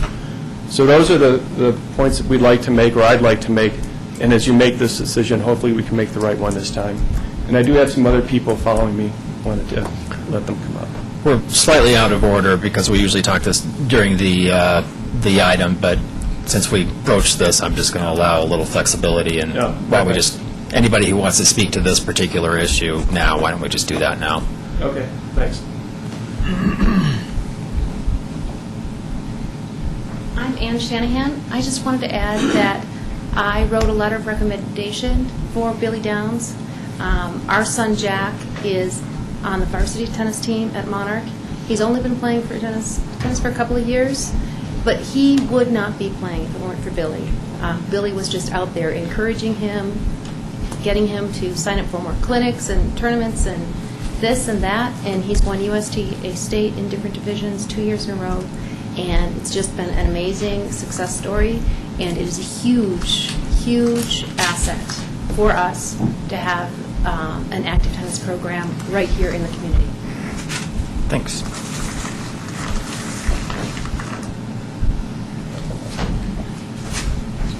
My name's John Lentz. I play over the tennis courts almost every day.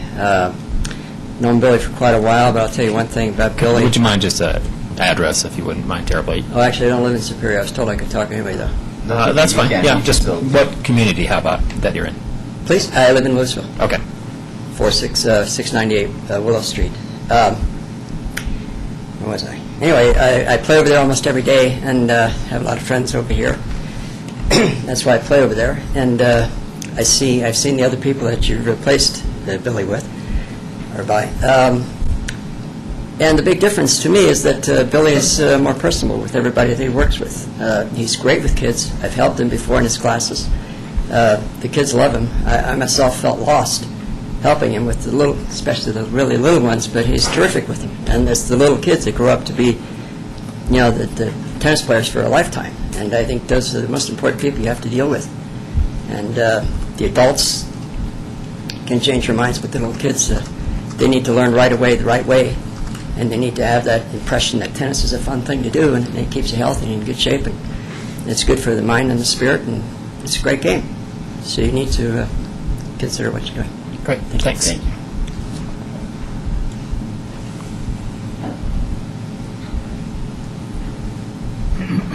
And I'm also here in support of Billy.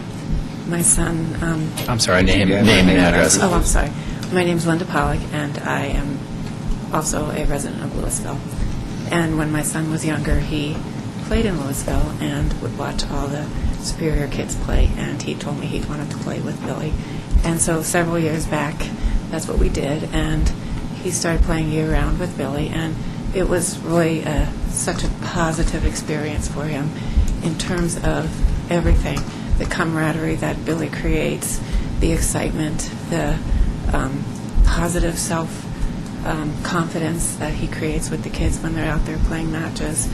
My son has played in a couple other places, and I honestly he has not experienced that with other programs. And so we just wanted to give our words about that and hope that you'll consider having him back. So, great. Thank you. Thank you.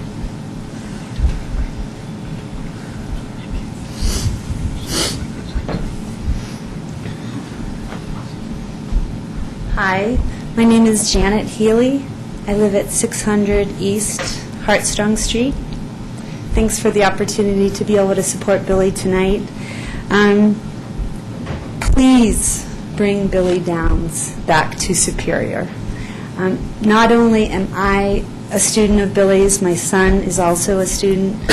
He would be here tonight, but he's at a high school sports banquet, so I'm representing the family. But like the other people have said, Billy brings so much to the community. His program is successful. He gives every student the opportunity to grow to their potential. My son was an average tennis player, and he too was able to go and be a state contender. They placed second, and I think if they had had their total team the whole time, they would have won this year. Everyone has a story like that in our community.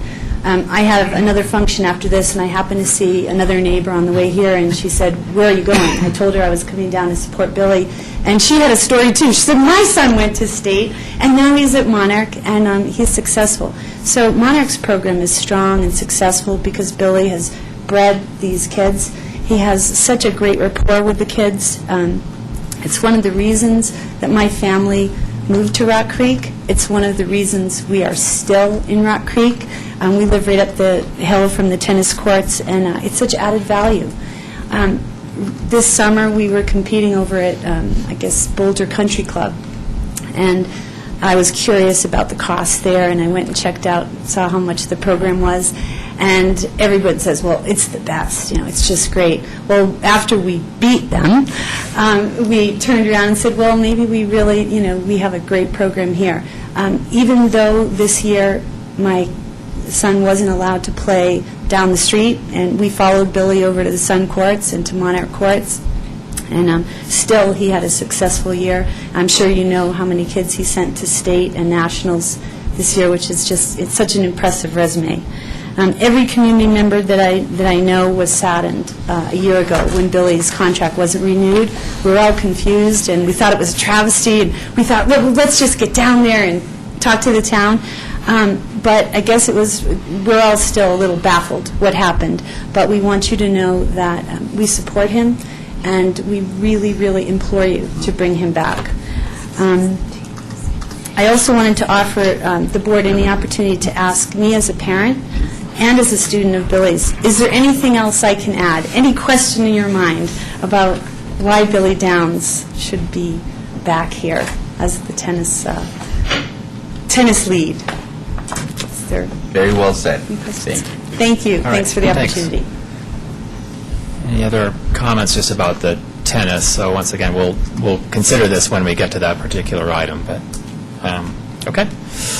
Any other public comment about other agenda, or, consent or non-agenda items? Good evening, Board and Mayor, Board of Directors, SMU, Board. I have a question, and I'd like some answers. How did the original town of Superior get in the SMU district to pay development fees? We are not supposed to be in that district. We formed them districts. Mandrich formed them districts. He was responsible for those districts, not the original town. Here recently, somebody had to pay $2,300 for a development fee to this town, to the SMU board. Now, you people are both boards, and I'm addressing both of you, the town and the board of directors. I want some answers. We're not supposed to be in that district. So That was it, according to the annexation agreement, Mayor, and you were here when I was young. I'd be more than happy to sit down with you regarding this particular issue. I mean, nobody's really in the district. The district is a tiny little piece of land that we all own collectively at the roundabout in the marketplace. But if you want to tap into the water system, there's required fees that everybody has to pay. Water and sewer is listed in there, sir. Yes, all of it. Very clearly. The town, the original town, was to pay the district for the water and sewer that we obtained. As you know, we put our own sewer lines in the original town, we put our own water lines in the original town, and now we're paying a fee to cover this board of directors, or this other board, a different government entity. It is. That's true. So why are we having to pay into it? Now, I'll sit down with you when you wish, and I'll be glad to, because this is irritating me, and I think you should refund the money that you collected from the people you stuck here already, the board, the directors. Okay. Okay? And when do you want to do that? I'd prefer a Saturday if you could. I'm in the phone book. Just give me a call. Happy to chat with you, and we can coordinate it sometime. Additional comment on consent agenda or non-agenda items? All right. Oh, no. That brings us to item number 6, presentations. We don't have any tonight. That brings us to item number 7, consent agenda. And on the consent agenda is the approval of the minutes of the October 25th, 2010 Board of Trustees meeting, acceptance of the minutes of the Historical Commission and Parks, Recreation, Open Space, and Trails Advisory Committee meetings, consideration of a resolution appointing a member to the Planning Commission, adoption of a resolution approving an increase in compensation for the interim town manager, adoption of a resolution appointing a member to the Parks, Recreation, Open Space, and Trails Advisory Committee, and an adoption of a resolution appointing a member to the Recycling and Conservation Advisory Board. With that, I'll entertain a motion to approve the consent agenda. By Trustee Williams, is our second. Trustee Gregoris, discussion? Let's see, I have to check. Are we spending any money? I don't. Yes. We are spending money. So, Phyllis. Williams? Yes. Schumatz? Oh, sorry. Pennington? Yes. Buckle? Yes. Hanson? Yes. Gregoris? Yes. Sorrell? Yes. Okay. Thank you. That motion carries. That brings us to what was 7E, adoption of a resolution approving an intergovernmental agreement between Superior Metropolitan District Number 1 and the Urban Drainage and Flood Control District for Rock Creek Bank Stabilization. Trustee Williams. Yeah, and I was going to be very quick on this one. So the town's contribution is $100,000 for SMD1. Okay, and also I'm assuming this is an annual project, but we've never seen it. Is that correct? Because we've never put our contribution in it? There's been work that's done in previous years leading up to this, as far as design work, data gap, but I don't know if it's, I can't recall if it was brought forward to the board as far as the design work or anything like that, but it's been in the budget for, it's in this year's budget and then previous year's budget for the work. Okay, I was just reading that this is an annual program that provides for maintaining and restoring the urban drainage and flood control district drainage ways. Urban Drainage has an annual program. Right, they have it, Yeah. okay. And so is this just the first time that we have contributed money to it? No, we've contributed in the past to other projects. I don't recall off the top of my head what those are, but, and then we have Coal Creek is another one. There's a lot, because we did the McCaslin stabilization program and tributary X, Y, or Z. I never remember one of these things. And I think all of our drainage areas are qualified for urban drainage maintenance. I think this is the first that anybody on the board, including myself, has seen capital construction costs associated with this. That was all my questions. Well, since it's up, I had maybe just one question. Usually, and maybe the Public Works Director can answer this, usually urban drainage, the costs are 50-50. How did you get them to pay more than 50%? More than 50-50? Can you answer that? You're smiling. Well, I am a director of the Urban Drainage and Flood Control District, so I guess I should probably know that, too. I believe we're Kurt Carr, Public Works Director. Yes, thank you. Urban Drainage has an annual program for maintenance, like trimming weeds, clearing out the channels. As part of that annual maintenance program, there are some one-time projects you can request. So this project is a one-time project as part of an annual program. To answer your question, I believe Urban Drainage felt they had originally under-budgeted this project when they went through some of the earlier phases, and I think they had some projects kind of in their arsenal that went well. A way to allocate some additional funds to this to make the extent of this project possible. It's kind of lucky on our part. Okay. So I'm putting my mayor's hat on and thinking, wow, way to go. Thanks a lot. So, urban drainage. I can't even take credit for that. I'll take credit anyway. You didn't argue with him. No, I didn't. Okay. And then I'm assuming the reason why Superior Metropolitan District Number 1 is, well, maybe there's two reasons. It's in they do our stormwater, and it's over there in Metro District Number 1's property too. Are those the reasons why? Correct. It's out of our stormwater fund. Yeah, and at the end of the day, it's all going to be town money since we'll send money to Metro District Number 1, and we'll get it back. So it's all not a shell game, but you know what I mean. So, all right, thanks. Any other questions regarding this issue? And Trustee Williams? I'd like to make a motion for the Superior Metropolitan District Number 1, Resolution Number SMD1-9, Series 2010, a resolution of the Board of Directors of the Superior Metropolitan District Number 1 approving an intergovernmental agreement with Urban Drainage and Flood Control District for the Rock Creek Channel improvements. Motion by Trustee Williams. Is there a second? Trustee Sorelli, further discussion? Seeing none. Phyllis? Pennington? Yes. Muckle? Yes. Hanson? Yes. Gregorius? Yes. Sorelli? Aye. Williams? Yes. Rabble-rouser. I think that's an SMD response. There you go. Thanks. So that brings us to item number 8, which is a public hearing and adoption of a resolution approving the final plat site plan for Clear Wireless. And I'd like to discuss this, sort of wrap it all up, although we'll have different action items regarding number 9, which is adoption of a resolution approving a lease agreement between the town and Clear Wireless. Mr. Interim Town Manager. I'm sorry, this is public hearing. Sorry. Thank you, Phyllis. I'm opening the public hearing, and with that, Phyllis, you have proof of publication? See, I got a little ahead of myself. All right. So thank you. Yes, as you mentioned, this are agenda items 8 and 9. We have a resolution for board consideration for a final plat site plan for Clearwire Wireless. Clearwire Wireless is proposing to install a wireless communications facility in Community Park near the baseball field and synthetic, between the baseball field and synthetic turf, located next to our existing storage shed. This item was pulled from the consent agenda on October 11th and scheduled for tonight's public hearing. The proposed antenna is 42 feet tall, which complies with the Rock Creek Ranch planned unit development height restrictions. The pole will match the existing poles as proposed in Community Park. It'll include 3 panel antennas and 1 backhaul antenna. And the communication, it'll have communication equipment installed for the antenna, which will be on a 10 by 14 pad that they'll lease from the town.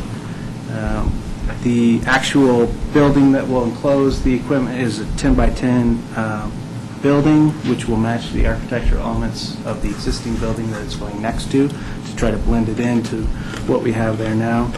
Clearwire will be responsible for all construction and any repair of the property to its original state when they install the antenna. Do you want me to cover the lease at the same time, or? Sure, you can go over the So, generality of it. associated with this is a lease with Clearwire and the town, which is a $2,000 a month lease for a 5-year period, which is renewable for 5 consecutive 5-year terms. And it's got a 30-day termination clause that can be triggered by either party. The Planning Commission approved this at their September 21st meeting by a 7-to-1 vote. Included in your packet is, in your previous packet that you received on October 11th was the site plan by Clearwire, plus the lease agreement and a presentation by the applicant. The applicant is here. If you'd like for them to make a presentation. So, Trustee Gregorius has a question, but I personally would like for them to do a presentation so that everybody can be, the community can be aware of what this is exactly. So. And maybe that answers my question. Is there a way to get a visual? And Yeah. That was my question, and then that's answered. Thank you. And then I have a quick question as well. So the light poles are 70 feet. Are they? Yeah. They're current. Are they not within the PUD height restrictions? Do they not qualify to be within the height restrictions of 42 feet? What I'm saying is, basically, the pole for this wireless device is 42 feet. Correct. And it's to match the light poles that are 70 feet. Well, not the height, but the look. The look. Right. So explain the disparity between 70 feet and 42 feet. Why are they different, and what governs that? Well, the board has the flexibility to approve the current light poles at the time when they were installed at their current height. And the time that those were presented, that's the height we need to light up the field. Right. So, I mean, a 42-foot light pole wouldn't cover. That was a previous provide board coverage. action. Yeah. You wouldn't get the light across the entire field, so it'd be hard to play baseball. Okay. But would it improve the performance of this new antenna if it were the same height or somewhere closer to it? Well, why don't we, is it okay, why don't we have the developer presentation? AV guy, thanks. If you see it visually, I guess what they're asking is if it's the same height across the board, everything say, would it? Are there benefits Hello, to allowing it to be 70 feet? Hi, my name is Matt Schucher. I reside at 1234 Bryan Avenue in Salt Lake City, Utah. However, I've been in your fair state for quite a while now, and it's lovely. So I'll just go through a brief presentation about who we are, what we're proposing. Most of it probably isn't real relevant, and you guys don't care too much except for the pictures of what the proposed site and stuff will look like.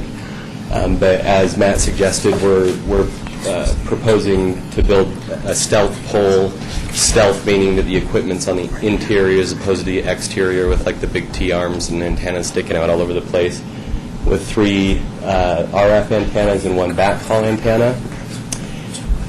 Clearwire is it's a new 4G wireless internet company. However, there's a lot more to it. Like, for example, wireless carriers that use the same technology, like Sprint, for example, also wholesale our network. So if you have a 4G compatible phone, it will automatically select that if that coverage is available in that area. So it's more than just the wireless internet, but it's, for residential, mobile, like air card type device, mobile hotspots, smartphones, and all that kind of stuff. This isn't real important to you guys, but one of Clearwire's big advantages in the marketplace is spectrum is basically frequency that's licensed to you from the FCC, and we have a very large and desirable piece of spectrum, as you can see, quite a bit more than Verizon and AT&T and Sprint. These are partners and people that bring us to the market. Google, Time Warner, Comcast, and Sprint are our 4 major shareholders in the company. And through these partners, we have a built-in distribution system. These are all the cities that we're currently in and launched, everything that's green. We cover 60 million domestic POPs, which stands for populations today, and by the end of 2010, they're expected to double that. Clear values, it's not a big deal. So anyway, again, 3 panel antennas, 1 backhaul antenna on a new 42-foot tower. We're going to install the equipment cabinet in a 10-by-10 lease space within an enclosed structure. This is a picture of the existing, what it looks like. This is a picture of the new proposed structure. Again, it will be painted to match the existing poles that are there. And then this is a further out view that will show both the shed, which will be constructed to match what's currently there, as well as the new tower. And that's kind of it. A picture's worth 1,000 words, clearly. So that helps, yeah. Questions from the board? Trustee Williams. So is 42 feet your requirement or our requirement? It's the city code, or town code. Does 42 feet change?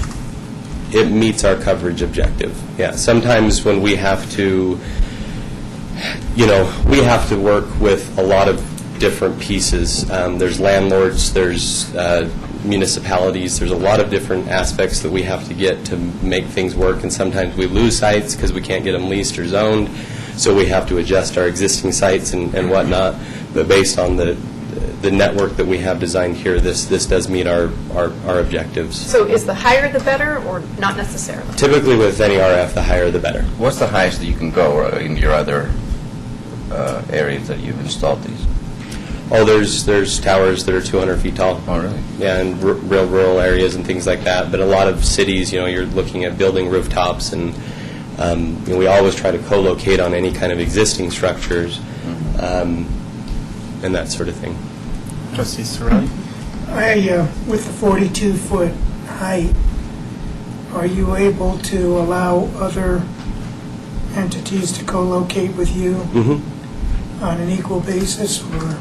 Well, there's only because it's a stealth pole. There's only so much room inside for the equipment, and so they couldn't be on an equal plane as us because there just wouldn't be room for the equipment. There are other technologies that we can have at the exact same level that wouldn't interfere with us, but in this particular case, it probably would not fit. Does the 42-foot height impact that ability, or to allow co-location? It potentially, every network has a certain need, and I can't speak for another carrier, but, if someone were to be able to come in here and that worked for them, then we're most certainly willing to co-locate, and this town would be as well, as far as ground space and whatnot, I would imagine. But yeah, we most certainly would allow co-location. Other questions from the board? Trustee Pennington? So to expand on that idea, so I throw this at you, Matt, and you as well, if we were to allow this to match the height of the lights, is there any additional economic benefit that accrues to you of doing that? At this point in time, no. There potentially could with, when all of the carriers and tower companies will work together and they all will allow co-location. In most municipalities, it's required or pushed that way when it works for their network. But yeah, you'll get rent from additional carriers when you have them. But in terms of forget co-location, in terms of functionality, expandability, et cetera, for you, over the long haul, is there a reason to consider the 70 foot height For versus this application, no. Okay. So then for Matt, I can't recall what the contract says in terms of co-location. Is there an economic benefit in terms of co-location to us now or potentially down the road to allowing this to be taller, so that if we get additional, I'm not sure who decides on co-location, if that's in our contract that they must allow it? I think we work together. Right. Yeah. And that's in the contract that Well, it's in the code that we encourage okay. co-location. But if we were to allow this to be as tall as the lights, aesthetically, I don't see any disadvantage to it being as tall as the lights, because we've already violated that plane, so more doesn't bother me. Is there an economic benefit potentially now or down the road to us saying, let's allow the taller so that we don't have to have more poles in the ground should other companies want to do the same thing? As far as lease revenue, yes. We would, because they would need to, I don't think your equipment has room for additional co-location equipment. Right. It doesn't. Typically, when we do something like this, we would generate revenue from the tower, and you would generate revenue from the ground space. So we would need another ground lease with another company that's going to co-locate. And for aesthetics and things like that, we could always build a bigger building and put everyone inside, so you wouldn't have multiple, we would. And the other thing here is, if we get, let's say in the future we get a company come in and wants to co-locate, we work together, we can always replace that pole at that time if we wanted to. You can always, with a larger pole. Okay. We wouldn't have to do that tonight. But what's the cost of that? Typically, that's going to be at the expense of the new carrier that wants to come in. We're not going to pay for it for them. You guys aren't going to pay for it for them. So if they want the height, then they'll do it. Okay, but ease of access. If vendor B wants to do this as well, And if the space is already there in the taller pole, and that person doesn't have to seek permits, doesn't have to rebuild, et cetera. They still do, yeah. Okay, well, let's say, doesn't have to bear the cost of a taller pole, is this an easier marketing challenge for us?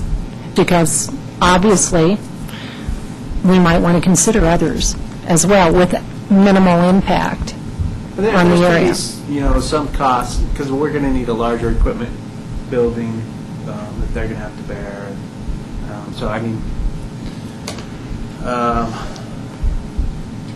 yeah, they have a replacement of the pole costs. But, I mean, like I said, we can do that at a future date also. We have that. Yeah, I know. But how big a cost is that? How much does it cost to put that pole in? I don't do the construction side of it, so I couldn't give you exact figures. I think a lot of those towers like that would run $35,000, $40,000, something in that range.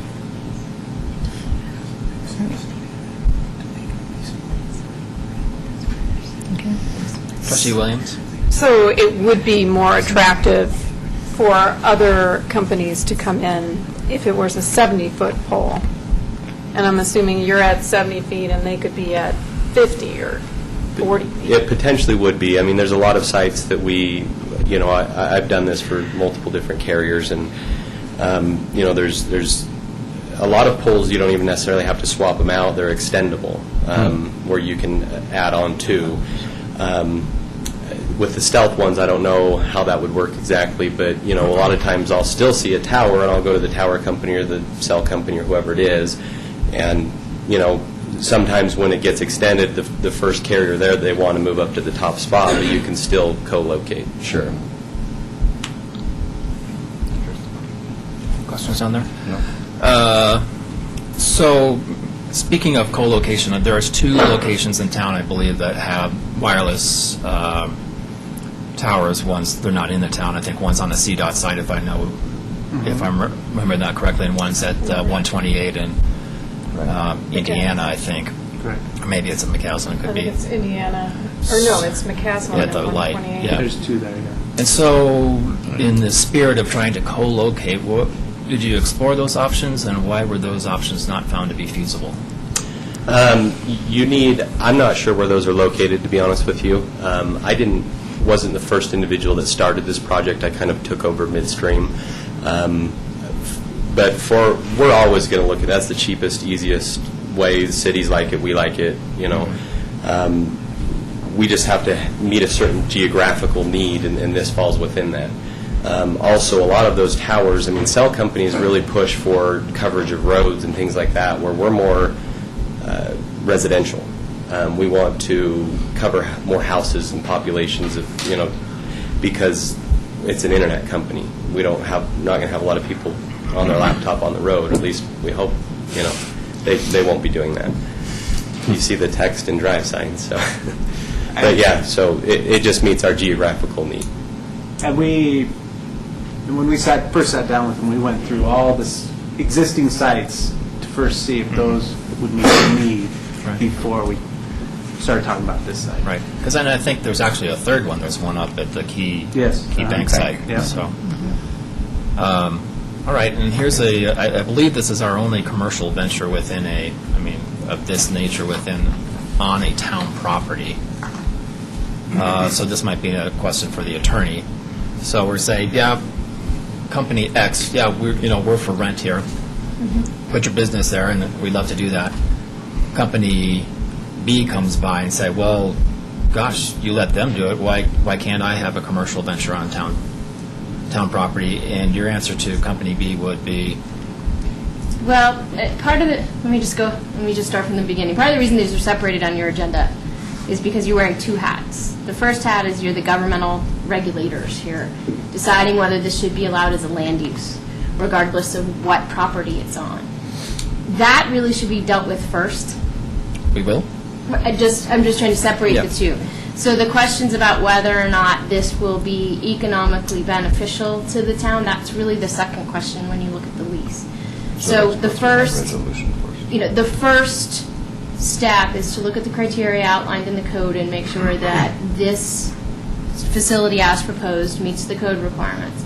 The next step would be to look at the lease and say, okay, now that we've determined that this meets the code requirements, do we actually want to lease town property to this company?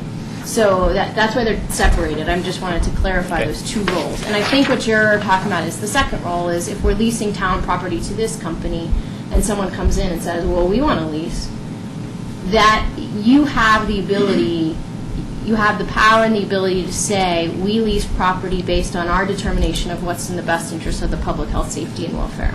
By leasing this town property to this company, you're determining that that's in the best interest of the public health, safety, and welfare. And so it's a very general authority. And if the next provider comes along and wants a lease, and you do decide, yes, it's in the best interest of the public health, safety, and welfare to grant them a lease as well, you're able to do that. You would follow the same procedure, the zoning first, and then the landlord. But this does not open the door to say every single town facility has to have a wireless facility on it. Or not even a wireless facility, some other commercial venture. Exactly.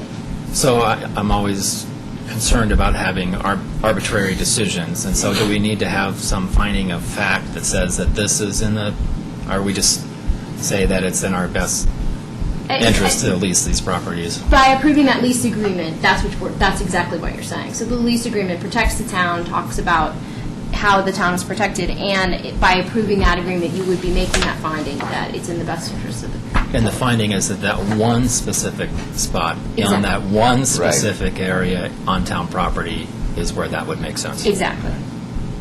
And it does not set any kind of precedent for meaning that you would then have to lease something else to another commercial venture, either at that spot or at any other spot owned by the town. Okay, so that'll be a discussion for when we get to item number 9, I would say that we need to make sure that we have some idea that we're going to say that this is in our best interest, just as a FYI to the board. Sure. And I'm not saying we should be talking about both because it makes sense to combine them both. Impossible to talk about that. It's impossible to separate them, but you are actually wearing two hats in this circumstance. Okay. In addition to the 4 other ones that you're wearing as the Urban Renewal Authority. And Commissioners, yes, and directors. Trustee Gagaris. I would like to make a motion. Well, we need to... we have other public Yeah, we'll comment. have... So, I don't know if there's any other questions or comments from the board, but otherwise, we'll entertain public comment regarding this issue. I do, and I don't know which hat it falls under. In terms of the reach of the signal, what's the reach of it?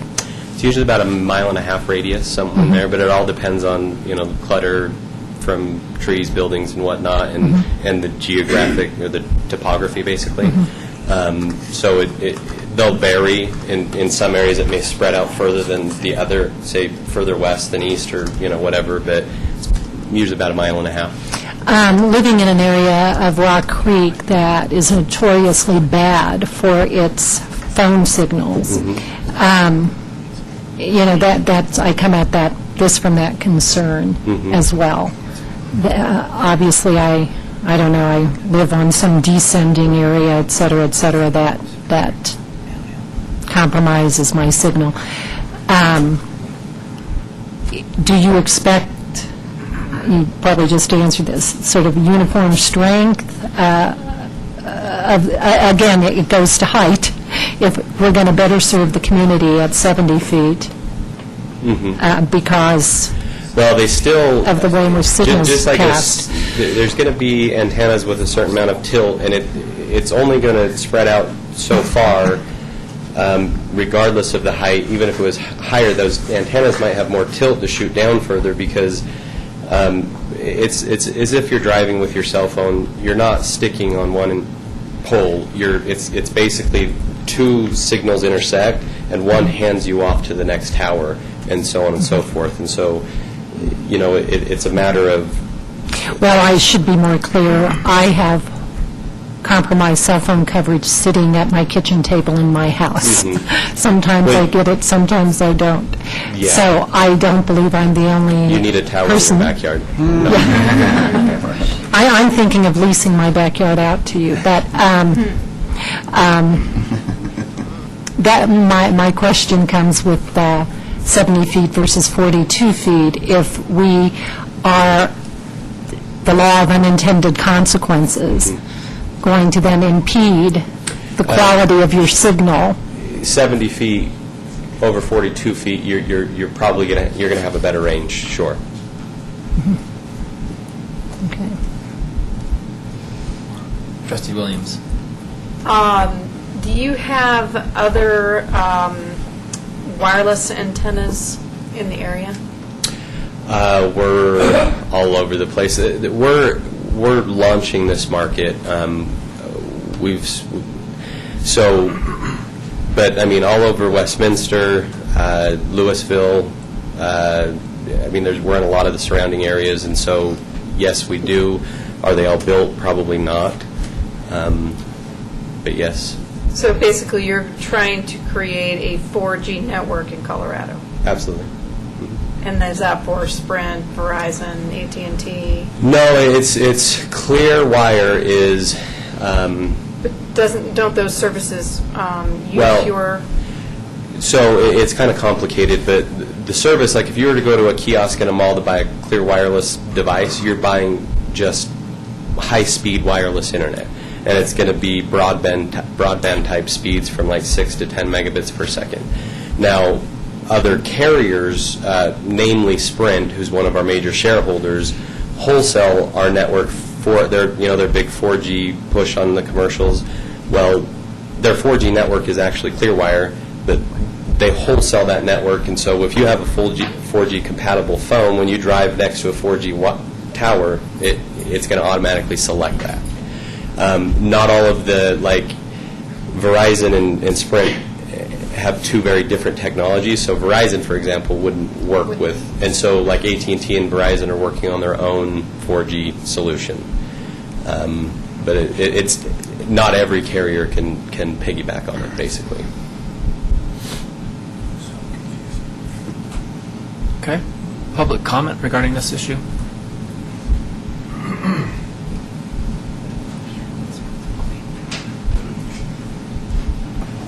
Gladys Forshey, 404 South 3rd Avenue. It seems to me like that this tower is being put in one of the lowest parts of Rock Creek. And it also seems to me that original town in Sagamore is cut out again. Additional public comment?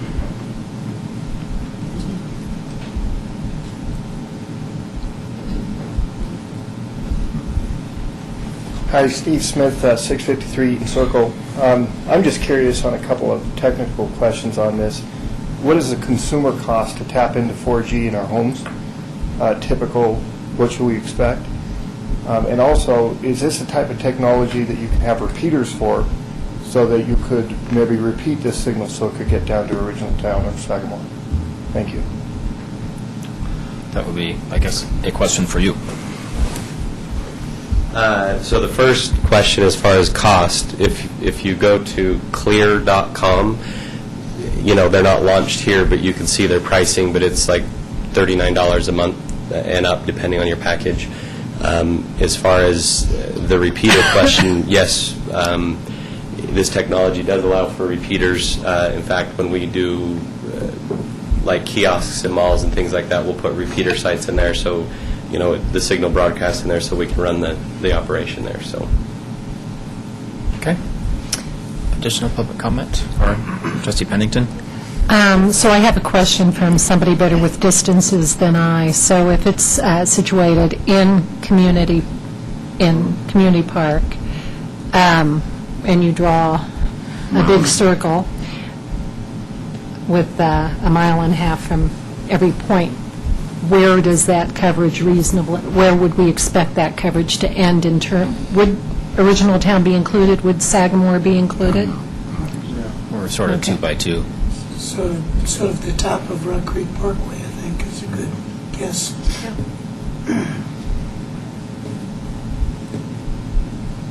Okay. Additional public comment? Any other questions or comments from the board? Close the public hearing. Board action and questions or comments?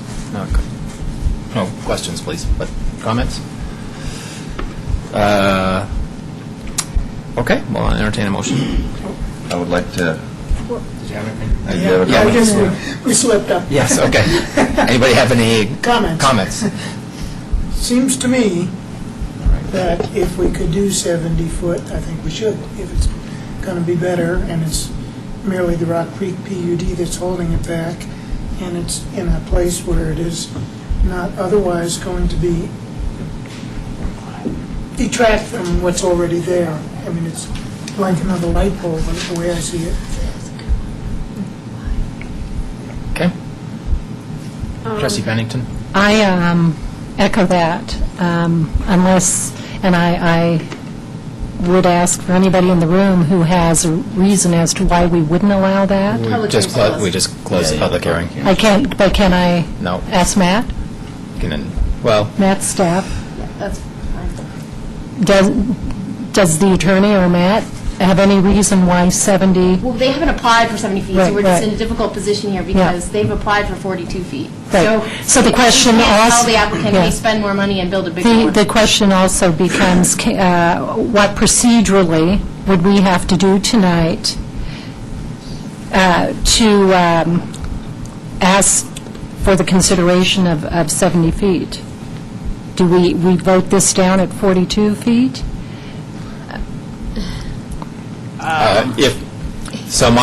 the attorney will say something, and this is why we should probably This is keep number 9 that we're public talking hearings about. open regarding these particular issues, but, an option would be to support this and then come back at a different time for a different height, or require the developer to do something different, but I would not recommend trying to craft that language this evening. That's what concerns me, is trying to, first of all, I don't think we can force an applicant to amend their application to make something bigger and more expensive for them, in theory. So I would suggest if that's what if the only way that this would be approved by the board is at 70 feet, then we need to turn down the 42 feet. Now, that being said, I don't know if you want to talk to the applicant and see if the applicant is willing to go to 70 feet, but we may want to then bring something back to you at another time. Or just make it a condition of approval? My recommendation would be not to proceed with that, because I think then it should go back, we should follow our policies, it should then go back to the Planning Commission, and they should find an independent determination whether or not that would make sense. They might say, at 70 feet, no, I'd turn that all down. So I think that we're stepping on slightly slippery ground if we go that direction. And can anyone answer the question of if it is increased to 70 feet, would that increase the range ability of the device? Yes, you did. And how much would that increase? By half a mile? A mile? Should I reopen the public hearing? Can I reopen the public hearing? Let's reopen the public Okay. The public hearing is now open Thank again. you. Can you answer that?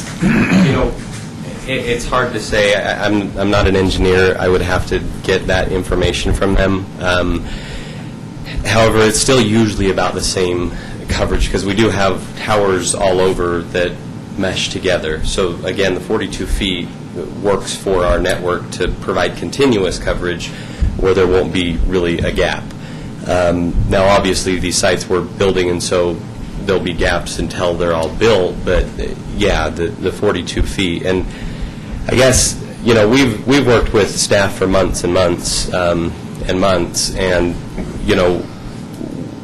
we struggle with, to go to 70 feet doesn't meet the code, and so we've designed a network that does meet the code. To get a tower approved at 70 feet, we typically have to get a variance, which is a lot more risk and cost to us.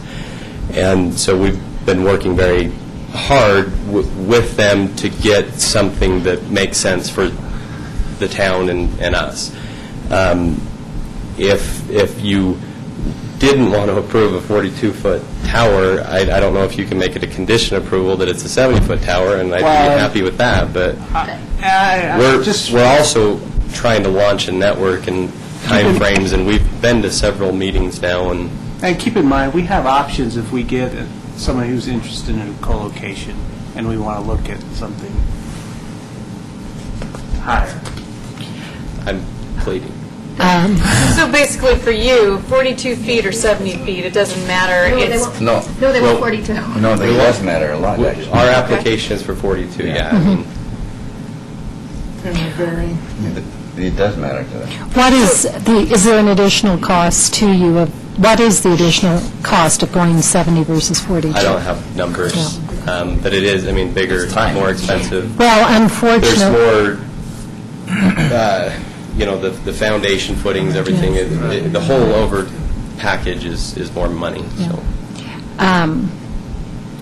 You're having to endure the board's learning curve on this particular issue. I understand. And I know that's a little frustrating.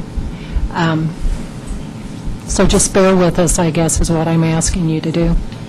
So in a perfect world, with 70 feet, It's not a perfect world. okay, but in a perfect world, would 70 feet been better than 42 or not? I believe we originally went to staff with a taller pole, and that didn't meet the code. So Okay. we designed our network to meet what would work. For what it's worth, I'm comfortable proceeding the way that it's been presented It tonight. seems like we should have this discussion back when they first came. Oh, I know. about So I feel like, opportunities for right. us. Yeah. So, The part of the issue is that your code requires that if a facility exceeds the height allowed in the underlying zone district, it has to have a special exception use permit in addition. So they haven't even filed that application, there's not a request for that. It would be another hearing, it would be another process that we haven't even started yet. So my suggestion is to consider the 42 feet tonight and vote on the merits of the 42 feet. Okay. And is there anything in here that not allows but requires the ability for co-location? We can encourage co-location, that's really as far as we can go. Can't require it. No.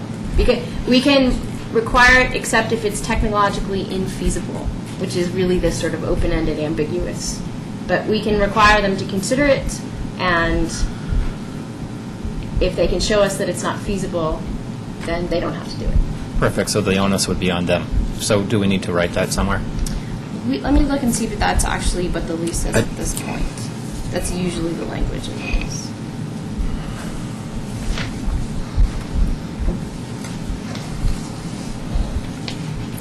I didn't see it, but I could easily have I don't think it's overlooked in it.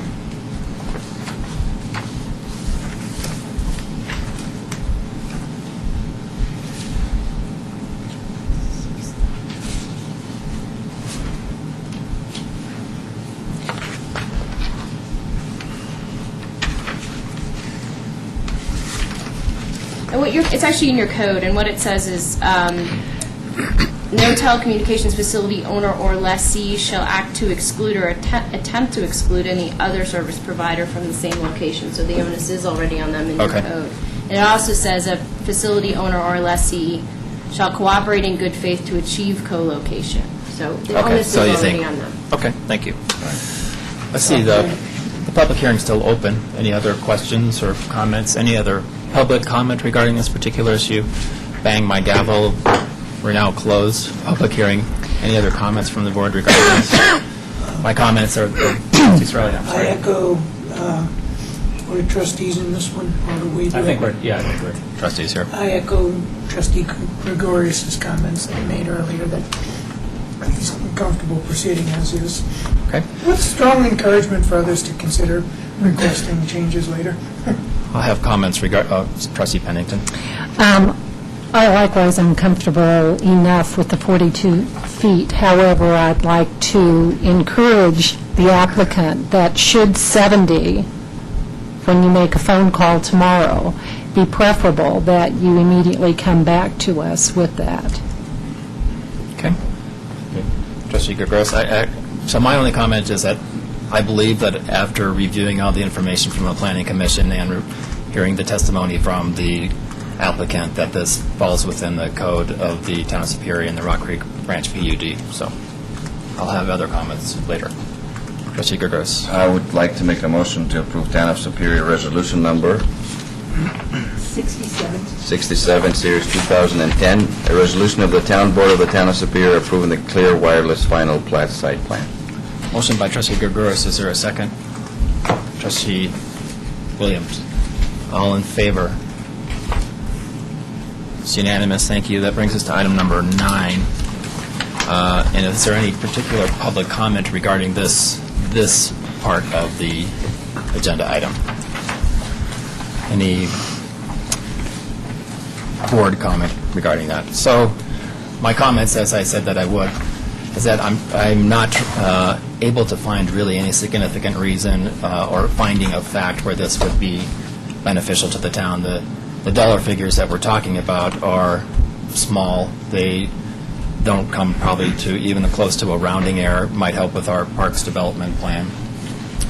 And I don't necessarily like putting things in our town parks. So I guess one finding which wasn't presented was that, well, this would provide enhanced services to the residents, but I think that could be worked out in a different way. So for that reason, I'm voting no.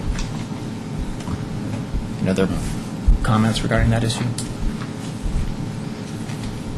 If not, then I'll entertain a motion. Trustee Gregorus? I would like to make a motion to approve Town of Superior Resolution number R-68, Series 2010, a resolution of the Board of Trustees of the Town of Superior approving a ground site lease agreement with Clear Wireless LLC for a communication facility.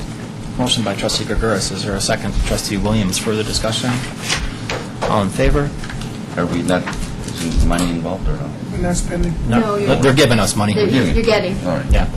So all in favor is Hanson, Sorelli, Williams, Gregorus, and Pennington. Opposed is Muckle. That carries. Thank you. All right. That brings us to item number 10, which is a consideration of a resolution approving a Fourth Amendment to the subdivision improvement agreement between the town and Calmonte. Mr. Beckley? Yes, for the board's consideration is a resolution for the Fourth Amendment to the Calmonte Subdivision Improvement Agreement.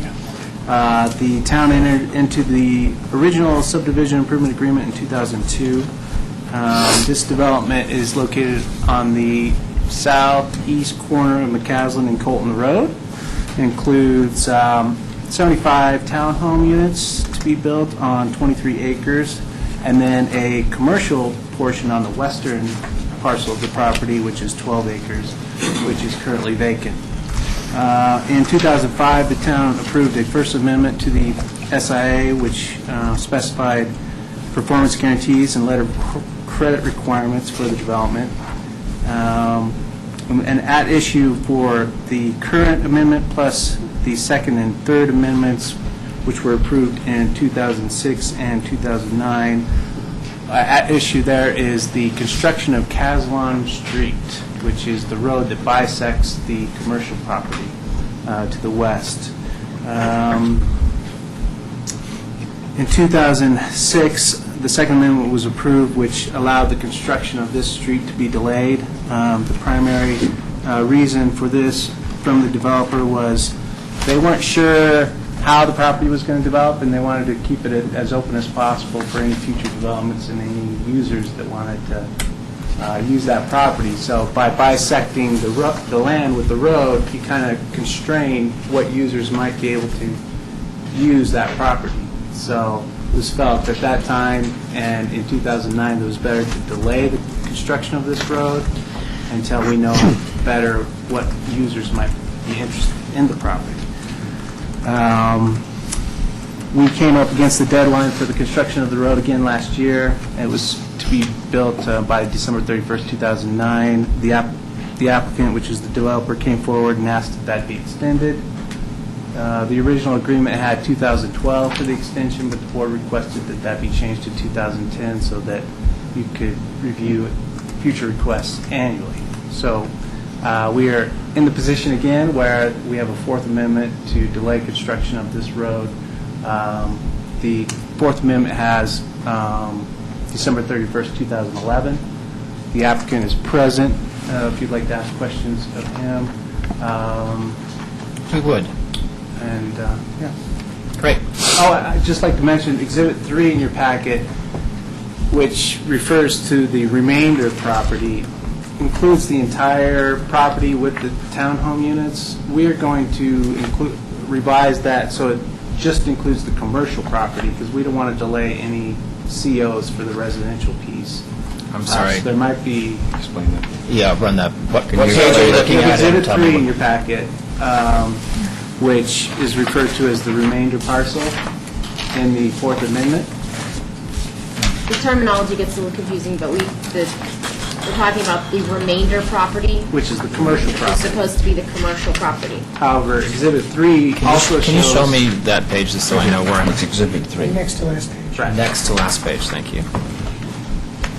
So if you'll see, it also includes the lots for the residential portion of the development. So, to be clear, in the amendment, the remainder property should just be the commercial portion of that. It should not show the residential, because in the Fourth Amendment to the SIA, it stipulates that in the remainder property, no additional COs will be issued until the road is constructed. So, we want to be clear that we are only talking about the commercial property, so we need to revise this exhibit so it just shows the commercial property, if that's clear.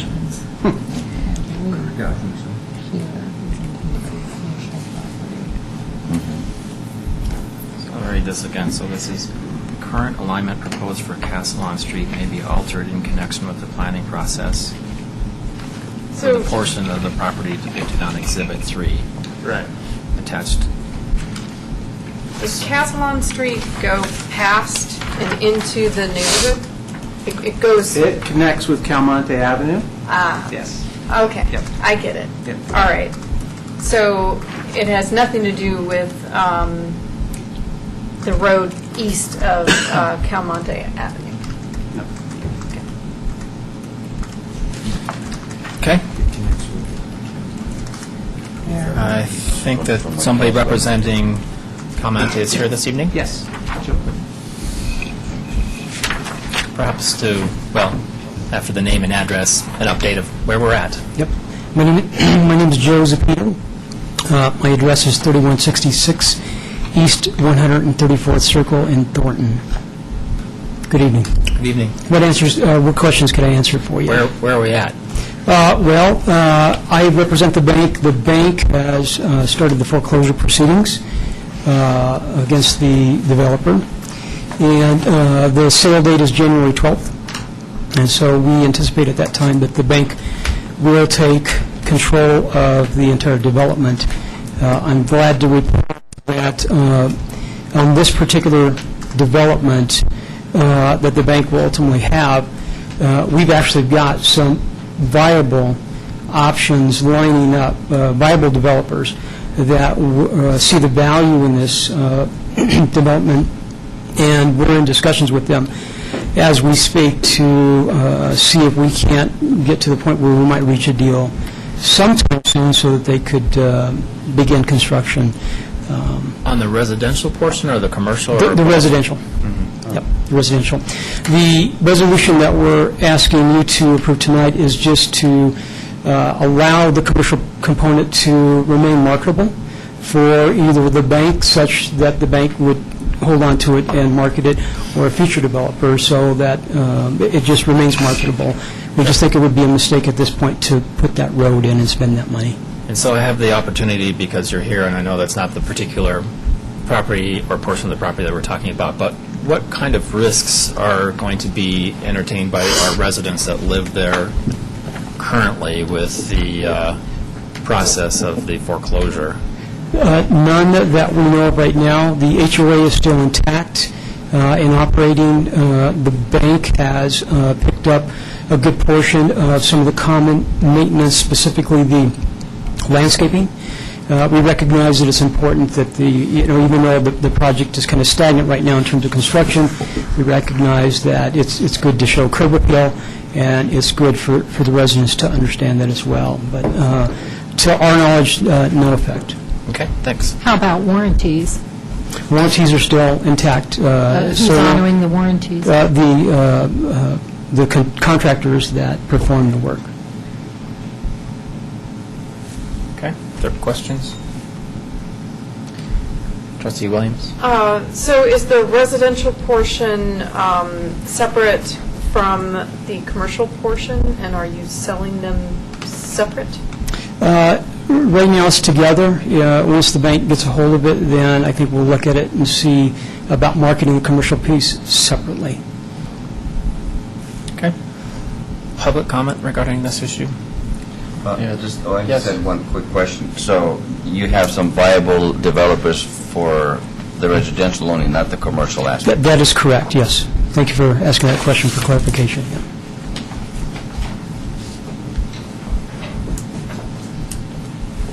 George Kuffner, 7520 West Cold Creek Drive. I've just got one question.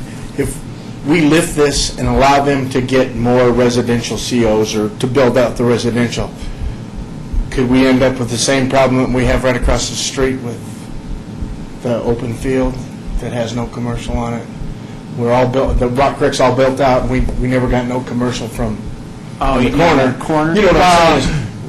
We did that once, and we got all the houses, and we all got COs, and we have that corner that has never been developed commercially, tax base for us. You mean on McCaslin and Colton? The larger issue there is nothing was developed to the west. Yeah, well, but what I'm saying is, as a resident, I don't want to, I would prefer not to see a repeat of what we've already got on the other side of the street.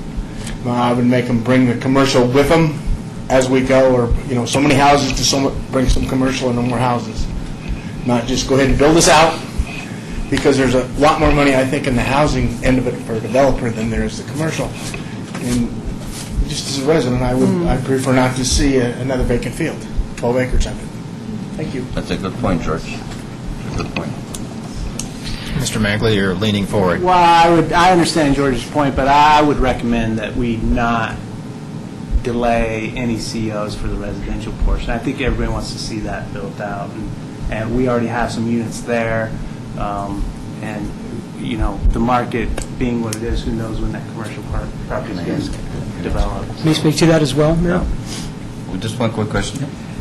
What kind of build-out are you projecting or predicting for the residential? Well, above and beyond what's built already? The entire plan project. Do you have an approximate? I think the total is 75, isn't that? Yeah, so we have... and there's 10 built. Yeah, 65 more units, which has a significant impact on our District 1 because of the system development fees that we receive. That's correct. But the intent is to have the new contractor or developer honor the already approved building plans, right? That's correct. Our discussions with them have layout, in materials. the context of the approved PDD. Okay.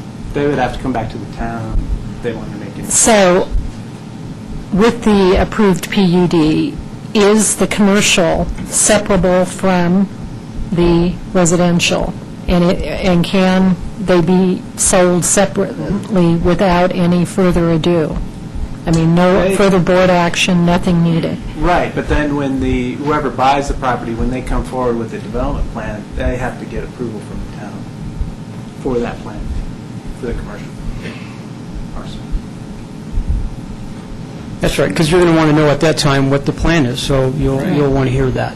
Which is why we're addressing this, because we don't know what the plan is, and so we don't want to build a street that might not work for the project. I actually had, I guess incorrectly, assumed that the commercial plan, development of the commercial plan had already been outlined in the original Calmonte proposal. Obviously, it hasn't been. Okay. In other words, there was no final development plan Trustee for Hanson. the commercial. That's correct. Trustee Hanson and Trustee Gabros. The comment you just made kind of confused me. If we vote to extend this without building the road, did you say that's not in our best interest, or that is? No, I was talking about not allowing certificate of occupancies for the residential piece. Okay. Which is, I think, what George had mentioned in his comments. I would not recommend that. Okay. But you're recommending that we allow an extension? Mm-hmm. Yeah. Okay. Trustee Gabros.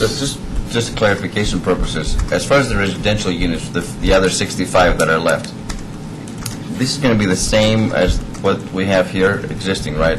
No hodgepodge. We don't want any changes made. Okay, I just want to make sure they're all in uniform because they look really nice. They do, and as a matter of fact, the bank, and again, in the discussions that we've had with potential developers, it's been in the context of the way that they look now, because it is a great product, and that's why we've got people that are interested in taking that. Just want to make sure. I know it's obvious, but yeah. Now, I mean, we could sell it, and 6 months down the road, they could choose otherwise, but they got to come before you to address that, Okay. so. And we have Kendra Carberry, the hammer. That's right, would not allow that to happen. Okay, just, yeah, okay. The bulldog or I'm whatever. comfortable then, that's good. Isn't the CEO discussion really relevant to what we're talking about? It is, it was my own clarification as I'm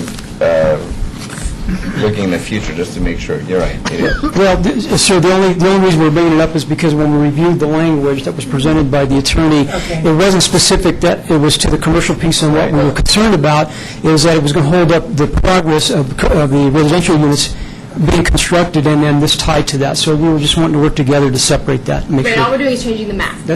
Yeah, right, yeah, exactly. Okay, That's just to be exactly. clear. No language, just map. We're not changing the language, we're just changing the map. Yeah. So just show Thank you, yeah.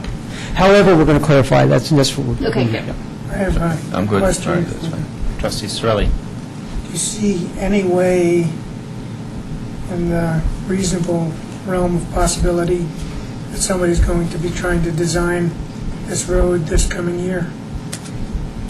I don't know that I would be able to answer that. As my part in the bank, we're just trying to preserve the asset to the extent that we could get our hands on it and then sell it. So we've not really talked about that, sir. Trustee Sorelli, I see where you're coming from, because I don't Why want do to this have, why are we every doing this? Why the brain damage every year? But, you know. That's exactly my point. I don't see them. Well, you could extend it for 2 years and then you have to Just throwing that out there. The attorney wouldn't let us do that. She's looking at it. No, that's your call. You. It really doesn't make, at least from my perspective, it doesn't make any difference one way or the other. We'll own the, we don't own it, but there's the, we have a letter of credit, Letter of credit. Right. which won't expire, Exactly. Well, it's required to be renewed, exactly. That's correct. and that will be required to be renewed Or until we'll cash the... it, so. It'll match whatever's approved Yeah. tonight, yeah. Okay. So, and Mr. Kuffner, I hear where you're coming from. I don't think that, unfortunately, we've had this discussion, every year when this comes up, is that I don't think that there's any way to compel them to build a commercial, unless it's commercially viable, and holding up the residential, I think, might have negative impacts for the neighbors that are there that would probably rather just have the construction done and over with as soon as possible, and it's better for the district. But I fully understand where you're coming from. So, with that, I'll entertain a motion. I would like to make a motion to approve Town of Superior Resolution Number R-69, Series 2010, a resolution of the Board of Trustees of the Town of Superior approving the Fourth Amendment to Subdivision Improvement Agreement for Calmont. Motion by Trustee Gregorius. Is there a second? Trustee Williams, further discussion? All in favor? Unanimous. Thank you very much. Thank you very much. Yeah, thank you. Brings us to item number 11, adoption of a resolution approving an agreement for tennis services. Mr. Magley? Thank you, Mayor. So, before the board is consideration of a possible agreement for tennis services. The town has recently issued a request for proposal on 2 different occasions. On the second occasion, we received proposals from the current vendor, Super, as well as from Billy Downs, who has provided services for the town in the past.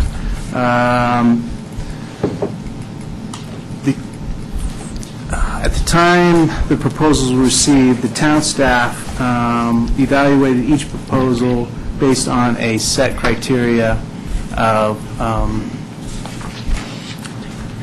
qualifications. Formal interview process was included, as well as an on-court class evaluation with staff serving as the students.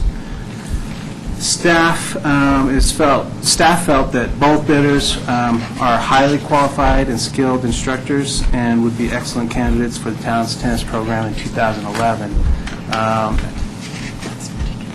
As a result of this evaluation and consideration of the 2 highly qualified candidates, we listed several options for the board to consider. Option 1 is enter into an exclusive agreement with Billy Downs or Sue Burke, Second option would be to enter into an agreement with both vendors. This is something that we discussed with both vendors. Martin Toth, our interim Parks and Recreation Open Space Director, had this conversation with Sue and Billy Downs. After our conversations with them, it was determined that this was not a workable solution for both, unfortunately. I wouldn't think so. And the third option that staff is proposing is to not elect, or to not select a dedicated tennis vendor, but allow both vendors to use the courts, which would allow staff to have the additional 3-month window to do additional evaluations, gather input from the community, issue another request for proposals for services starting in April for the summer months. This is, I know we don't have a specific recommendation for staff on this. My recommendation would have been if we could have made it work to enter into an agreement with both and let the residents, because I think you've heard from tonight that there's support from the community for both. Each have supporters. And I'm going to allow Martin Toth, if he wants to add any additional input into this. He was involved in the discussions with Sue and Billy Downs and the evaluation process, and might have some additional information for the board. Welcome, Interim Director. Thank you. Martin Toth, town staff. I had a chance to pick this up with the transition and staff, and I've had a chance to talk to both vendors, and after reviewing the process that they went through, the thresholds that the town was looking for in finding an appropriate and skilled vendor to provide these services both meet. Both have their strong points, and both would be a good choice, or either would be a good choice. I'd be glad to answer any questions that you might have for us. Trustee Gross, and Trustee Pennington, and Trustee Hansen. Not so much questions, but thoughts? Whatever you would like. So it is true that I think both vendors have proven their worth, but I'm pretty clear. I mean, I had kids involved, myself, my wife, lots of friends, lots of residents in the town of Superior for years now, and have always been comfortable with Billy Downs. I would like the board to consider actually making a decision tonight to award to one of the two vendors and not have this interim or indecisive way of approaching tennis. I think the last couple of years would really have suffered a lot. And I feel like it's time to put an end to it and just move forward and reestablish the tennis program that was thriving, actually, under Billy for years. So I've been a pretty vocal proponent. I have felt at times that he has not been treated fairly, and I would encourage the board to vote in favor of hiring Billy Downs tonight and not prolong this. But that's how I feel, and I've been feeling that way for many, many years. Trustee Pennington. I would agree with Mr. Shanahan's observation during public comment. We have gone to RFP twice on this. I would presume that one of the questions in the RFP would have been how would each candidate grow the program, fashion the program, what would they bring to the program that would make it unique, or whatever. It seems to me that's part and parcel of RFP. Did that happen in the RFP? And that was not shared in our cover memo here, what each party's approach to the program would be. Sure. Each of the candidates, from what I've seen at the review methodology, went through an interview process, had detailed submittals put together, and the notes that I've seen from the interviews that were held indicated that both vendors, both contract possibilities, had great ideas, and both had their own ideas on where to take the program, and both sets of ideas and alternatives had great options for growth in the future. That was an easy one. Both scored very well on. Do you know the specifics, or any specifics to share with us? Or I know we're catching you sort of sort of... Unfortunately, I've only had a day or so to Yeah. review the notes, Yeah. but each of them had a couple of very strong points that came up, and I'll pop Okay. them off the top of my head. Trustee Hansen? When Billy wasn't allowed to renew his contract, how many years was he into his contract? So we go 4 years with vendors, right? Every 4 years? Yeah. So how many years was he into? Was he at the 4th year? I don't recall if he was in his 4th year or not. It should have been the district's... Oh, that's right. The dissolution of the districts meant that the town took over the maintenance and the operation of the facilities, and then subsequently selecting a contractor to provide those services. So yeah, it would have been the end of the 4th year if the dissolution was in 04 to take effect in 05. So that would have been 4 years. We might not have had that policy at that time either, I'm not sure. That's true, too. Trustee Surley? Did you participate in the evaluation? I did not. I did not. I had some other projects I was working on at the time. Okay. Did you review the evaluation well enough to have some ideas about strengths and weaknesses of each candidate's proposal? Just at a very cursory level, just at the very top level. I wouldn't be comfortable saying that one or the other. I need some help here. Yeah, I have no personal experience on this particular issue with either vendor, and I haven't played tennis in a number of years either. That's an aside. Irrelevant. We did have an RFP go out, and we evaluated, and we're being asked to make a decision with no help. And, if it comes down to it, I'll go with the board's, if there's enough members of the board that feel strongly enough about what they know, I'll go with that. But I don't feel like that's honestly, I won't use the word honestly, I don't feel like that is what the RFP process intended. It intended that we were going to evaluate these people and make a recommendation based upon the value of their proposals and their abilities. And we're not getting that. I don't think having two people do it is going to do anything. We need to have one. So I'm looking for, the evaluation probably, and the proposals probably gave somebody an idea that, yes, somebody's good here, somebody's good here. And I'd like to know if there are such things, what are those differences? This is for January through March, for 2011. So, if we could bring this back, it's not, you don't have to approve anything tonight, is what I'm saying. We can bring back, what we'd like additional information. I know it's delaying the process, but... Well, I don't want to put these people through anything more either. But I'm just trying to get some results of the evaluation that help me decide. I don't need a recommendation, but I'd like to know the results of the evaluation that might let me to pick out what is good or bad about each. Trustee Williams and then Trustee Gross. So for me, I'm going to go with what I know through the community and through myself, what's tried and true, what I know I can count on. And for me, that would be the Billy Downs Academy, because not only have I, been taught by him, my kids have been taught by him, I know probably at least 100 people that have gone through his program, and I have never heard one complaint.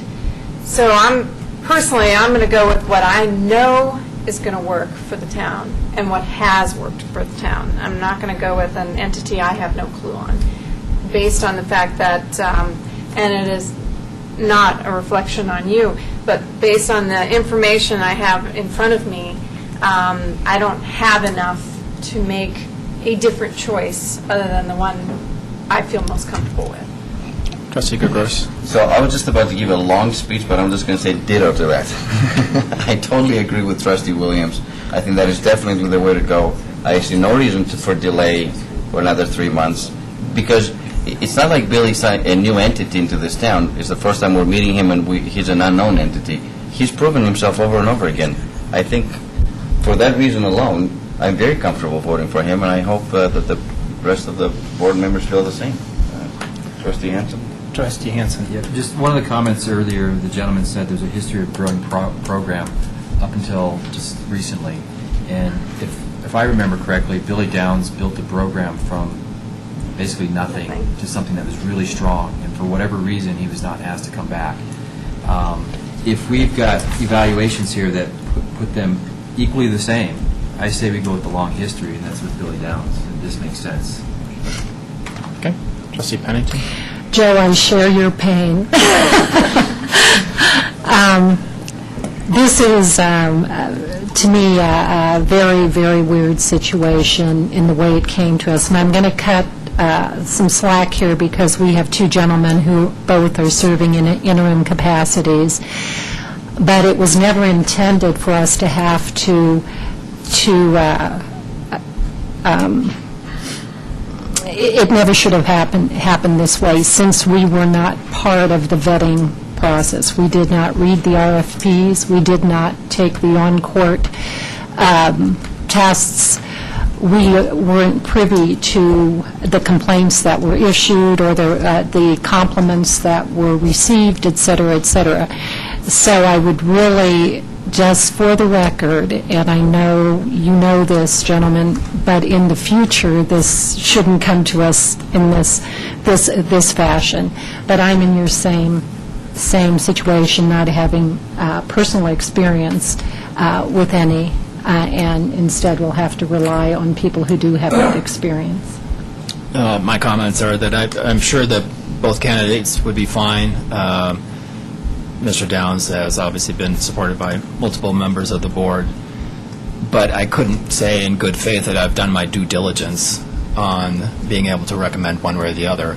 I have no personal experience with either of these candidates. I don't have data to direct me which way to move in terms of survey data, who liked whom, who didn't like whom, and I haven't had a chance to understand how each individual would be able to grow the program or expand it, or, so I'm stuck at a hard spot that I'm not sure how to proceed with this. And my apologies to you because you had nothing to do with this, so thank you. Right, you're caught in the crossfire here. Sure, thank you for that. Thank you for giving me a little bit of stuff. Yeah, I know it's uncomfortable standing out there, but it had nothing to do with you, so don't take anything of this personal. You came at the very, very, very end of this. So.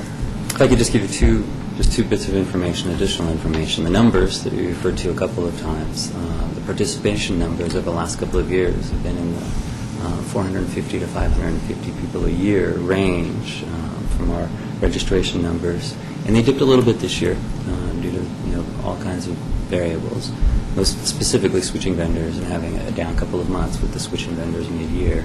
And then Mr. Downs let me know about a potential negative impact of not having a winter session provider, from not having the ability to schedule early for some competitive leagues that need to be scheduled at the beginning of the year or later in the spring and summer session. So that would be something that would be foregone, if I'm stating that correctly.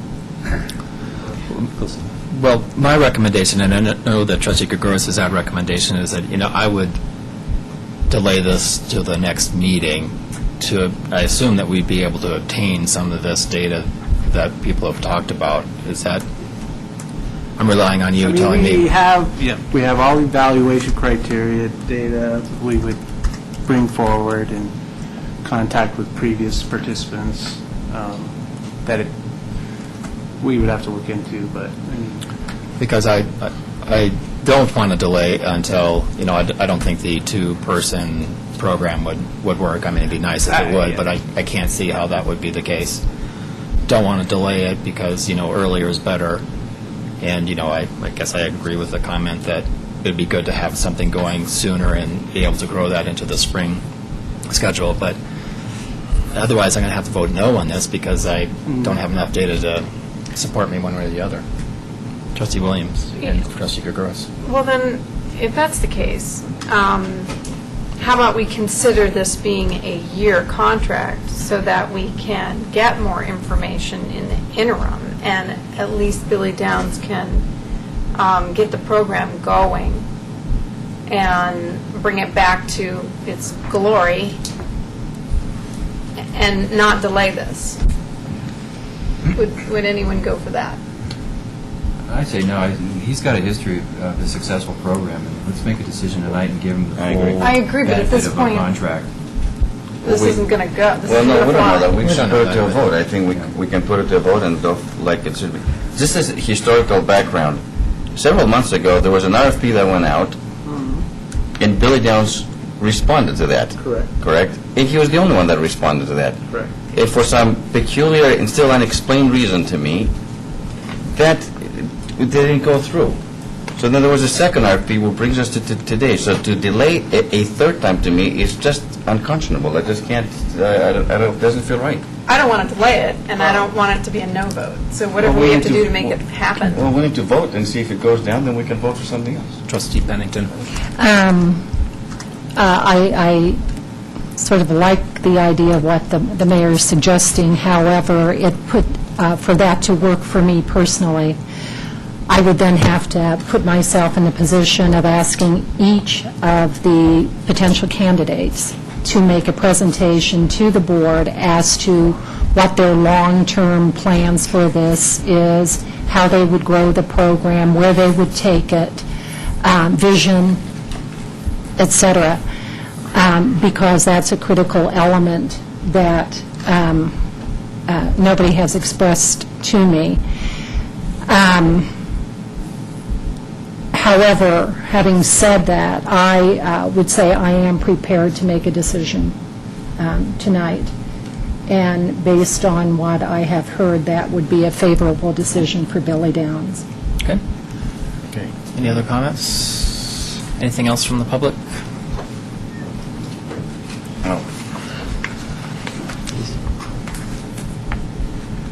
Steve Smith, 653 Eaton Circle. I asked my son if he'd like to come up and talk, but he's tired, so. I participated in Billy's program, and so have all my children. And having a child that happens to play football and one that plays tennis, I like the diversity of the two sports in the community. The thing that's interesting to me, and the one thing in the area I come from, is a point of caring for the children. That's why I decided to run Mustang football. And the thing that I see about... Congratulations on your season, by the way. Thank you very much. Yeah, great season. Yeah. And by the way, we had some good support from the mayor. We appreciate you being there for us. So, but the point being is I've seen Billy over the years very caring for the children, and that's really kind of what's in my heart about these type of programs, is the way that he takes care of the kids on the courts. You have a lot of data. I've looked at the data. The financials of the recreation program decreased when Billy left. And you can look that up later, and you could delay this and look it up later, but I think the most telling thing that happened this evening is you had two vendors. One cared to show up, one didn't. So I think that with that kind of support and knowing how strongly Billy is supporting the community, I would ask you guys to vote on this evening. Thank you very much. Thank you. So I'll entertain any other public comments. I would like Any to other make comment or otherwise action? Yes, I would like to make a motion to approve Town of Superior Resolution Number R-70. I'm getting there. Series 2010, a resolution of the Board of Trustees of the Town of Superior approving an agreement with Billy Downs for the tennis services.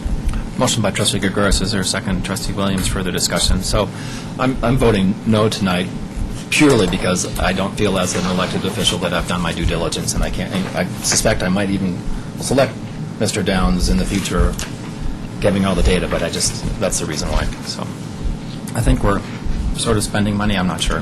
So maybe, Phyllis, you could read it. It might be neutral, I forget. Are we spending money or not spending money? I think it's neutral because it's a pass. Maybe it's neutral, it's a pass-through. Okay, so all in favor then? Trustee Hanson, Sorelli, Williams, Gregorus, and Pennington opposed to Muckle. For that reason, that motion carries. Thank you. All right, that brings us to item number 12, public hearings. And approval of the 2011 budgets, final approval of ordinances, and adoptions of resolutions. And this is for the Town of Superior, the Superior McCaslin Interchange District, the Superior Urban Renewal Authority, and the Superior Metropolitan District Number 1. And for clarity, the clerk will tell, in the minutes will reflect if we're commissioners, if we're directors, or if we're trustees. So that would help. As opposed to doing this. Yes. Right. I need to know whether to say yes or aye. With that, I'll open the public hearing, and We have 2 for publication? Yes, and I have 5. 5 publications. Very good. Thank you. Mr. Magley? Thank you, Mayor. For the board's consideration is an ordinance and 5 resolutions approving the fiscal year 2011 town budget.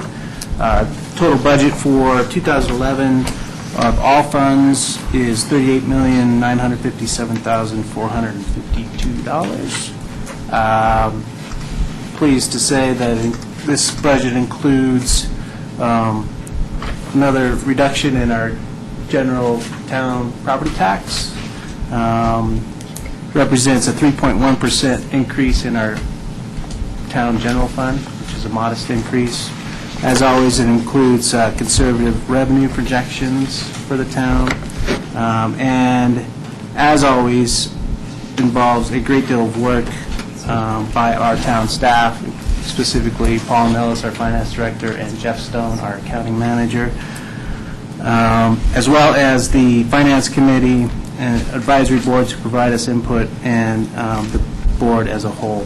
The process for the 2011 budget development, which includes the capital improvements budget for 2011 through 2015, starts in May every year, with input from staff as far as proposed budgets for the next year and expenditure projections for the current year, and then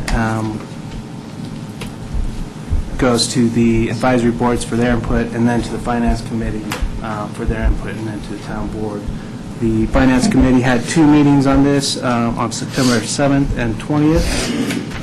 The board held a work session to resolve outstanding budget policy issues on September 27th, and we had our first reading of the budget on October 11th and its associated ordinance. I'd like to ask Paul Nellis, our finance director, to come and provide highlights and a summary of budgets to the town board. Great, thanks. Mr. Nellis, welcome. Thank you, Mayor, board members, Paul Nellis, town staff. Thank you, Mr. Magley, for the introduction. So for the board's consideration this evening, and it includes the board and your roles as district members and commissioners, you will be holding or opening 4 public hearings and approving hopefully 1 ordinance and 9 resolutions. What I'd like to do is collectively talk about the budgets instead of all your different hats, and obviously we can separate discussion if need be. Mr. Magley gave oversight of the total budget, and it includes almost 20 different cost centers. I'll highlight some of the major changes for our citizens and constituents in the community, so hopefully they can get an understanding of what we'll be looking for in 2011. The general theme, I think what we're seeing here in Superior is while many others, municipal operation, county operations, state, federal level, are essentially cutting budgets, which means cutting staff, cutting the level of service, or as you've seen in the most recent election, they'll be doing that while raising taxes. We had a property tax and a sales tax increase within Boulder County, a tax increase within Louisville. Within the city of Boulder, we had a tax increase. So again, the general theme of tax increases, degrading levels of service, we're not seeing that in Superior. We're fortunate enough to have a very stable, ongoing revenue source to support all the programs we provide our citizens. And we're able, additionally, to do it, as Mr. Magley identified it, to actually cut some of our revenues. One of the revenues we have been looking at decreasing over the years has been our general property tax mill levy, and that's decreased almost 9% over the last 3 years. So that continues again this year. Some general overviews of the budget. Staffing changes. We are looking at no additions to our core staff of 25 full-time equivalent employees. Our Public Works Director has actually recommended that we cut one of his regular staff members and replace that with 2 seasonal staff members to correspond to the workload spiking essentially in the summertime for his particular operation. So again, elimination of a full-time position replaced with 2 half-time positions. And then also included in this budget is the proposed addition of a half-time park seasonal worker to continue to work with our aging parks infrastructure, aging and expanding parks infrastructure. Overview of taxes and fees, we talked about the decreased general property tax. We also have some overlay property taxes for your rules as surviving boards for districts number 2 and district number 3, Superior Metropolitan District 2 and 3. Those property tax rates will stay the same in 2011, as well as our property tax rate that funds the Superior McCaslin Interchange Metropolitan District, essentially the area in and around the interchange to pay for capital improvements as well as maintenance of that particular interchange. That will remain the same. We will have a new property tax mill levy. This is a result of the April 2010 election for a 1.5 mill levy increase to provide library services. And in 2011, the intended use of provision of library services will be utilization of the City of Louisville Library and payment to them of roughly $250,000. Sales taxes are a primary revenue generator. Sales taxes essentially pay for 50 to 60% of our governmental operations, and when I talk of governmental operations, we talk about police services, parks and recreation services, as well as our public works operation. Those sales tax revenues, we're assuming they're going to be modest increases next year of about 1.25%. Which, again, as Mr. Magley identified, we try to be realistic, but we try to be somewhat conservative with those particular estimates. So, for example, in this year, we had estimated roughly a 5% increase in 2010 revenues, and we're actually realizing about an 8.5% increase. So we'll see what 2011 brings us. That's obviously one revenue source that we follow closely. We also generate revenues from governmental fees, so we will look at fees on an annual basis and modify those. We have a couple of small changes to our fee structure. We are modifying liquor license fees as allowed by the state of Colorado. These are essentially for transfer of ownership and new fees. It's an innocuous increase of roughly $50 a year. We're actually looking at reducing a signed permit fee application. We're making some minor changes to some of our recreation fees. These are primarily team sports, the adult softball, baseball, soccer, football programs. And again, we do those cooperatively with Louisville and Lafayette, so we're essentially modifying our fee structure to be consistent with those entities as well. We have no fee increase for what we call the landscape fee fund. That's just for the enhanced landscaping within the town of Superior, and I think our next fee increase planned for that particular operation is 2013. And we are looking for a fee increase for our trash and recycling operation. And again, this is for the areas encompassed by original towns, Sagamore, The Ridge, and Calamonte. And as part of our agreement, we went out a couple of years ago and entered into a contract for this particular service, and as part of that contract, there was a scheduled fee increase from $8.95 a month this year to $9.95 a month next year. And then I believe we will bid that particular service next year as well. As it relates to some of our government-owned businesses, and these are what we call our utility operations, our water, sewer, and storm operation, we're proposing a 5% fee increase for our water and sewer operation and a 0% fee increase for our storm drainage operation. And actually, for that particular government business or enterprise, we feel that we've achieved essentially self-sufficiency of that particular operation, which is ultimately what we need to strive for in these government-owned businesses.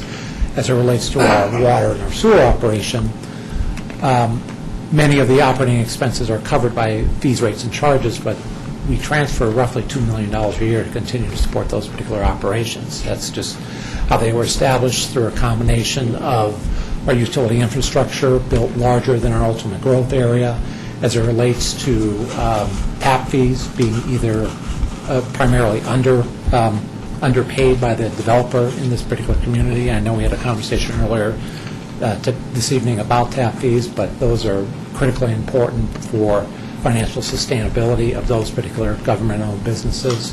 But because of some of those particular issues, we still subsidize those operations. So as a result, we are continuing fee increases to try to get those operations to essentially stand on their own. And we're also proposing a ongoing annual 4% increase in these one-time connection fees to our utility system called system development fees. Quick summary on operating enhancements, or just an operating summary. Again, we are looking at continuation of the high-level services that we can provide for our citizens. One of those events is a continuation of the Superior Mobile Classic that we began this year. We're also looking at some enhanced water conservation efforts. Currently, we provide outdoor irrigation audits to our residential customers, and we're looking at expanding that program. We're currently, I think, have tasked our RCAC Advisory Commission to look at some alternatives, but it may include things such as indoor water audits, perhaps credits for low-flow fixtures, maybe even extending some of the water audits into commercial businesses. But, identifying that it's what we have here with our water is a finite resource, and we need to use it diligently. Quick capital summary.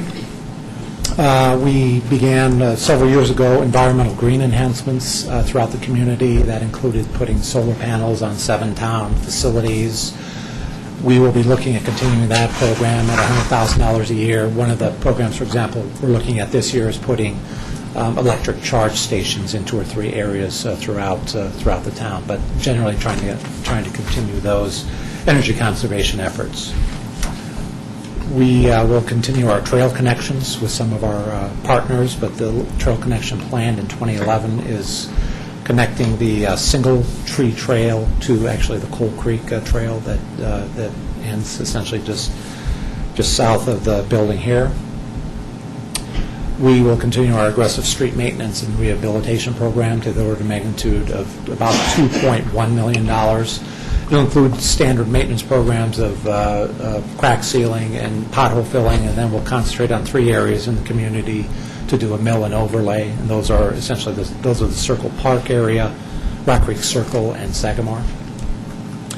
We will be completing Community Park East. We have $4.7 million budgeted for continued open space acquisitions. We are planning on Phase 2 interchange improvements, and this would be primarily improvements to the northeast section of the interchange, as I think the mayor commented on earlier this evening as well. What those improvements look like are design efforts in 2012, followed by construction in 2013. We will continue our water firming project, and this is essentially acquiring additional storage for our water rights. Ultimately, over the next 3 years, this will be a $14 million project with a $500,000 budget next year for design efforts. We will continue to maintain all our assets, be they our water plant, our sewer plant, our recreation facilities, our pools, as it relates to aggressive maintenance programs. Additionally, we will, and this probably falls under our green enhancement efforts, we will be looking at acquiring a wind turbine, essentially to offset the use of electricity at the water plant and the wastewater treatment plant. More on that as that develops, obviously.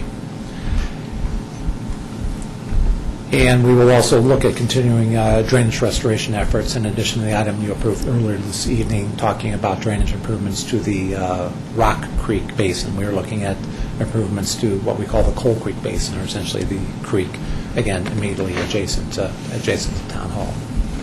So with that, those are essentially the summaries, I think, of what we've talked about. The board, obviously, we've gone in much more detail with them, but if you have any additional questions for myself or Mr. Magley. Trustee Williams. I'm looking at the capital improvement budget, and it's on line 29. It says McCaslin and Highway 128 intersection improvements. I remember that being something about a roundabout. It's now a little bit more vague. Is that correct? Just being improvements in general for the intersection. What I wanted to find out is that intersection, is that town road, our town responsibility? We don't have our Public Works Director here this evening, but I think it's a combination of town does have some responsibilities up there. It starts to encroach into our area within Jefferson County, as well as Boulder County. So we're looking, and one reason I think what you're referring to is the project that is proposed out in our financial plan in the range of 2014 and 2015. So it's a longer-range financial plan that we're ultimately looking at partnering with those 3 entities, ourselves and those 2 counties, to do some type of improvement in that particular area with the cost shared between those 3 entities. Correct. And CDOT will have to be involved, too. Okay. that be a toll gate? Potentially, depends on what happens. Yeah, right. Jefferson Parkway. Yeah. All right, well, if it was going to be specifically a roundabout, I wanted to change that and make it more vague, which it is now, so I'm pleased with that. I think we have a lot of work to do with our partners in ultimately determining how that will look and what the costs are with that. Other questions? I make one comment, which is a comment that I make every year, is that the town is blessed by having an incredibly good finance department under the direction of town managers in the past, and I appreciate all your hard work, and we're all the better for it. And if the federal government could learn from us that we actually don't need to print money, but we can balance our budget and we can lower taxes at the same time, that would be a good learning concept for the federal government. So that was my little soapbox, but thank you very much for all your hard work. You're welcome, Mayor, and as Mr. Magley identified, it's a truly collaborative approach. Okay. I echo those compliments, but I do have one point I need clarification on. I remain unconvinced about the wind turbine, and I look forward to receiving more materials as that specifically comes up for approval. However, in previous discussions we've had, it's often been said, well, it's in the budget, we budgeted it, et cetera. So, I will personally guarantee 100% that there won't be any movement down that building, designing concept of a wind turbine without a significant work session, probably multiple work sessions, and making sure that that's makes sense for Can you add us. the word approving to your guarantee? And Yes. multiple hearings, public hearings? Yes. I personally am in favor of removing the wind turbine from the entire budget. I'm obviously not convinced as well. It's been in the, I wouldn't recommend removing it. It's been in the town's goals to become energy neutral within, within 10 years, and now we're at probably 8 years, if I believe where our town board goals are, and this is the most effective way for that to occur. And I agree with that, but this is actually the buying and selling of energy. It's not exactly we're using the energy. We're in the business, if we do this, of buying and selling. That's true. Energy, and I just don't think that town government is, that's not our place. That's my opinion. Okay. Fair enough. If it's financially But financially a makes sense. benefit, would be open to hearing more about it, though. And if we won't have, unfortunately, it doesn't make any sense for us to put a wind turbine on top of Town Hall, which is where you could actually then meter it, because we're just not in an area that makes any sense. So I think the best, it's always been discussed that, it's going to be someplace else besides here. And because problems with Excel and transmission, this is probably the only way it's going to happen, although we might learn something more. When will this come before the board in more detail? Do we have any idea next year sometime? Will we discuss it? I couldn't give you a time frame next year, no. As soon as we have... initial discussion or more information, or... As far as where it's at, or? Yeah. Yeah, I mean, as we continue to work with this group back in Arizona and progress in the process where they're at and where we update the board, we will. Okay. I mean... I personally see a wind turbine in kind of the same category as playing the stock market. I mean, I think that in 5 years from now, that particular wind turbine that we buy is probably going to be obsolete. And then we'll be in the business of selling. And I don't even know in 5 years from now or 10 years from now what kind of maintenance, even if it is not obsolete, we will be doing with such a device.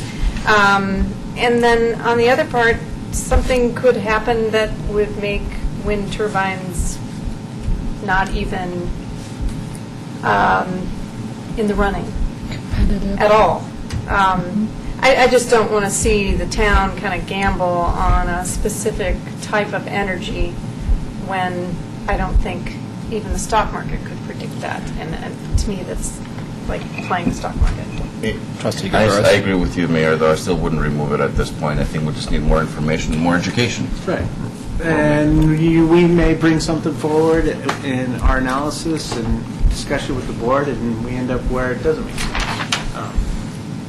Removing it from tonight basically means is that we won't do it. That's the decision that would mean, that we've made a decision tonight that we won't proceed with that. I'm comfortable with leaving it in the budget. If it's known and if it's recorded that in no way says I'm in favor of it. It has yet to be proven to me to be the way to go. I'm open to the debate, as I would say I am on all these issues. You know, for example, the annual debate about annual planting, simply because it's allocated in here doesn't mean we have to spend it. It still must stand on its own merits. So with that said, I would suggest leaving it in so we can have that debate. Okay. Other questions or comments from the board? It's a public hearing. Any questions or comments from the public?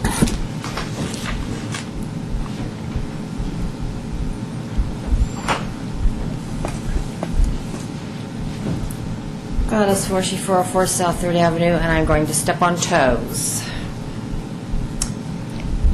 My tax dollars go to listen to you guys munch in the microphones, and I think that is an absolute disgrace, and I think they need to be removed. I come down every year to look at the budget, and I have several questions. One, I want to know what the Superior Lifestyle Weekend is. The Morgul Classic. Pardon me? It's the Morgul Classic weekend. On page 23, it talks about irrigation versus water fees. Can you tell me the difference between those two? You're going to have to tell me where you're at On page 23? of the spreadsheet. Yes. Matt kindly printed one off, so I come down to, excuse me, when I come down to look at it. It talks about irrigation and water fees. I just need to know the difference between the two of them. Well, I can speculate, but if somebody knows for sure what that is. I don't have my spreadsheet. Oh, so it's our reuse system versus our potable drinking water. That was my speculation, but thank you for confirming that. Okay. In Paul's presentation, I didn't get a debt figure. Can I have a debt figure that we're in debt for? For which entity? On any debt that we have. What is our total amount of debt that we're in debt for? It's a lot, and it's in different categories. Yeah. So You have to have one figure for all of them somewhere along the line. Right. Let's come back to that one. How about? Well, they're working on getting that figure. All right. Now, I think I understood this correctly when Paul was talking. There's a 5% increase, and that is the water and sewer that is combined together in that 5%? each. Yes. 5% for the water, 5% for the sewer. Right. So we've been lied to. The residents have been lied to. Because throughout the discussion about the budget so far, all that has been mentioned is the 5% for the water. Now, when I come down to look at this, there was 5% on the water, 5% on the sewer, and 5% on the storm drainage. Now, tonight, Paul is saying that it is 5% combined water and sewer and 0% on the storm drainage. So I want to know whether it's 5%, 10%, 15%. 5%. On each? On water and sewer. On each of water and sewer. Yeah, I mean, you can either put them together and multiply it by 5 with inside the parentheses, or you can Right. multiply each individually, so I don't... But just so however you she like. understands, we're Yeah. talking about 5% on each. 5% on water, 5% on sewer. So what is that going to be a monthly increase on the bill? $3 a month. For an average resident. Average For resident, each $3. one? Nope, total. $3 total a month. Right. For the average resident, just so I just want to make sure that Correct. there won't Yeah, I be mean, the there's $3 levels fee depending on that your people use. say, yes. We have a tiered system, so.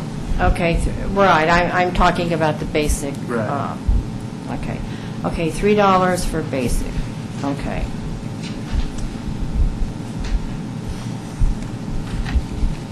Okay, so then, I understand that you have the hard copy in the spreadsheet. Yes. So why is it showing 5% then for each of those three, when it's only supposedly the water and sewer? Stormwater's going up as well, right? Was that the 4%? Stormwater is the one that's running as an independent utility enterprise right now, right? Correct. So it is all three of them that's going up? No. Well, Mr. Nellis, maybe you can clarify this. It's 5% for the, depending on the year, when these happens, 5% on sewer, 5% for water, It's on and here. fortunately, we're not going up on stormwater, if that's what I understand the presentation was. That is correct, Mayor. 2011, what you just said is absolutely correct. I don't know how to clarify it any more than that. Okay. What page are we on the budget, though? On the, that itemizes? on page 23. Where I don't like that 312. Trustee Peddington, in response to your question, the specific budget for what we call the storm drainage operation can be found on page 37, and in the highlighted section up top where it identifies rate increase, it notes 0% next to that particular reference.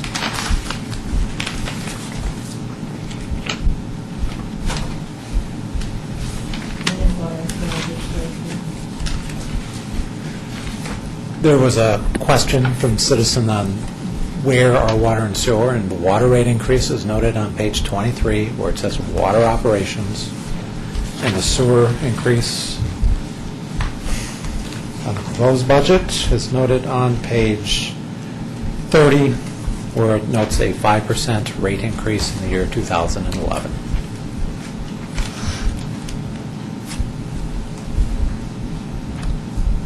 I want to know what non-departmental means. And the code is 10-490-5112.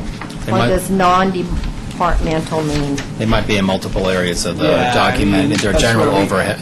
Yeah, I mean, we have like our workers' compensation insurance in there, we have building maintenance for town buildings, we have computer maintenance, we have contingency that the budget has, or that the board has for items that come up in the future, so it's doesn't fit into one of the departments that we, like finance or administration or parks or public works.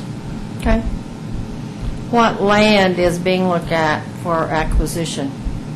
In terms of the open space acquisition, it's been the Open Space Advisory Committee's recommendation that that dollar figure is placed in that line item every year without a specific land acquisition being contemplated, so.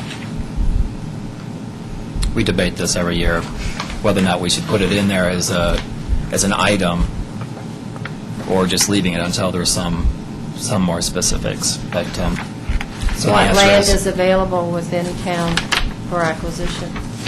everything that's not developed, so it's, from 128 to across the street to on the edge of original town. So anything potentially would be available. I think that the town needs to look at rebidding the trash scenario and Original Town, Sagamore, Ridge, whoever all is in that consensus, because once again, Rock Creek has cheaper trash rates than Original Town. I mean, just $9.85 is like better than the 20-some dollars we paid for years. But it is time to look at getting our rates down compared to what you're paying in Rock Creek. So we review this every 4 years, and it will be rebid. So Plan to go out to bid next year. 2011, it's Yeah. scheduled. So when will you start working on that? whenever staff feels like it's the right time. So when you have Well, We'll of have to course, start out early in the year to make sure that we have a selection by the end of the year. by the time 2012 Yeah, budget we'll have to adjust the starts budget. working on. I think that the solar is a waste of my tax dollars. I understand the economy saving, all that scenario. I think solar is a total waste of energy, and if you look at wind, you need to educate, educate, educate. I agree. Thank you very much. The good news is that we were able to structure a deal on a lot of our solar. We're actually cash positive, so that turned out to be good for us.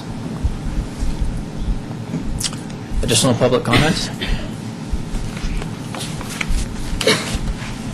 Seeing none, any other comments or questions from the board?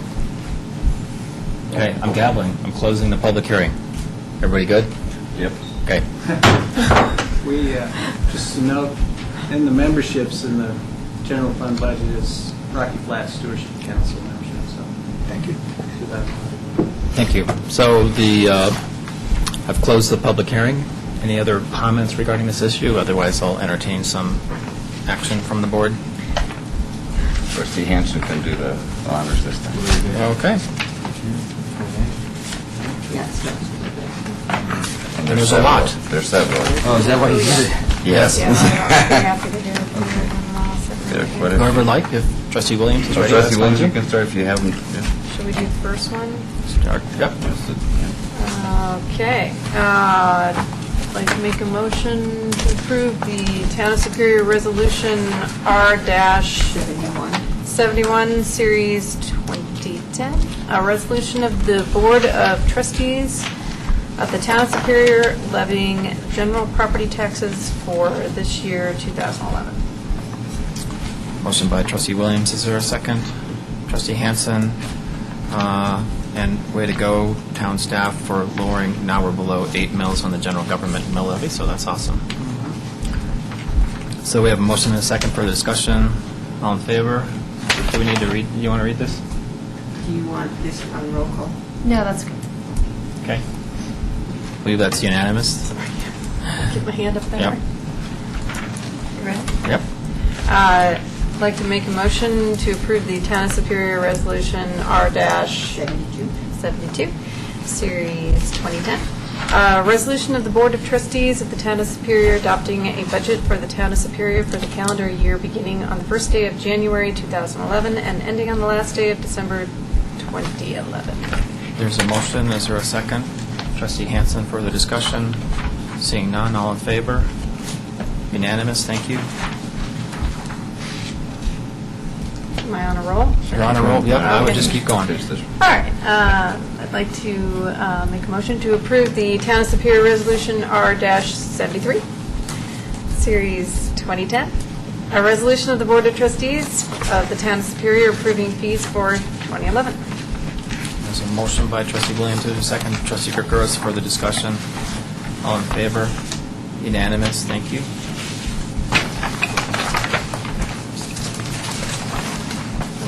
I guess I'll keep going.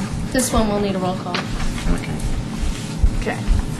I'd like to make a motion to approve the Town of Superior Ordinance Number O-9, Series 2010, an ordinance of the Board of Trustees of the Town of Superior appropriating sums of money to various funds and spending agencies in the amounts and for the purposes as set forth below for the town of Superior, Colorado for the 2011 budget year.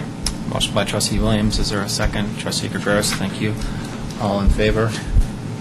Oh, roll call, sorry, you just said a roll call. Why are we roll calling this? We are basically, I mean, I know we're not actually Okay, whatever, sure. Whatever we need This to do. one's close enough to spending money that we usually do. Perfect, okay. Mr. Rowley? Yes. Gregorus? Yes. Hanson? Yes. Muckle? Yes. Pennington? Yes. Williams? Yes. Thank you. Okay, I'd like to make a motion to approve the Town of Superior Resolution R-74, Series 2010, a resolution of the Board of Trustees of the Town of Superior approving a budget and levying the debt service property taxes for Superior Metropolitan Districts numbers 2 and 3 for the year 2011. Motion by trustee Williams, second by trustee Gregorus. Discussion on, how about this one? It's all in favor. All in favor? Unanimous, thank you very much. Okay. I'd like to make a motion to approve the Town of Superior Resolution R-74? 5. I can't even count. Series 2010, a resolution of the Board of Trustees of the Town of Superior, Colorado, approving a reserve policy for funds of the town. Motion by trustee Williams, is there a second? Trustee Hanson, discussion. All in favor? Unanimous, thank you. That's it? You might as well Nope, take we're over the not next done. one. No, we got Oh, we got more. We got A. 12B. Yep, All moving right, on to B. I'd like to make a motion to, do you want to read it? No, go ahead. I'm Makes happy you to give this happy. up, okay? Anytime someone wants to jump in. I'd like to make a motion to approve the Superior McCaslin Interchange Metropolitan District Resolution SMID-4, Series 2010, a resolution of the Board of Directors of the Superior McCaslin Interchange Metropolitan District about adopting a budget, levying general property taxes and appropriating sums of money in the amounts and for the purposes as set forth below for the year 2011. Motion by Director or Trustee For Director. Williams. For Second by Director Gregorus. Further discussion? Are we roll calling this one? No, you don't need any more roll call. You're not the town anymore. Okay, very good. All in favor? Unanimous, thank you. Everybody ready to jump in? It's all you. All right. I'd like to make a motion to approve Superior Urban Renewal Authority Resolution SURA-2, Series 2010, a resolution of the Board of Commissioners of the Superior Urban Renewal Authority adopting a budget and appropriating sums of money in the amounts and for the purposes as set forth below for the Superior Urban Renewal Authority for the 2011 budget year. Motion by Commissioner Gregorus, there's a second by Commissioner Williams. All in favor? Unanimous, thank you. I'd like to make a motion to approve the Superior Metropolitan District Number 1 Resolution SMD 1-N10, Series 2010, a resolution of the Board of Directors of Superior Metropolitan District Number 1 adopting a budget and appropriating sums of money in the amounts and for the purposes as set forth below for the Superior Metropolitan District Number 1 for the 2011 budget year. Motion by Director Williams, is there a second? Director Hanson, discussion, all in favor? Unanimous, thank you. Now, let's see. Last but not least. No, Yep. there's two more. No, it's one more. This is it? Yep. Okay. I'd like to make a motion to approve the Superior Metropolitan District Number 1 Resolution Number SMD 1-11, Series 2010, a resolution of the Board of Directors of the Superior Metropolitan District Number 1 amending the district's rules and regulations by adoption of a new Appendix A to the rules and regulations. Motion by Director Williams, there's a second by Director Pennington, thank you. All in favor? Unanimous, thank you. I believe that brings us to the end of tonight's meeting. Anything else to come before the board this evening? Seeing none, meeting adjourned. Thank you.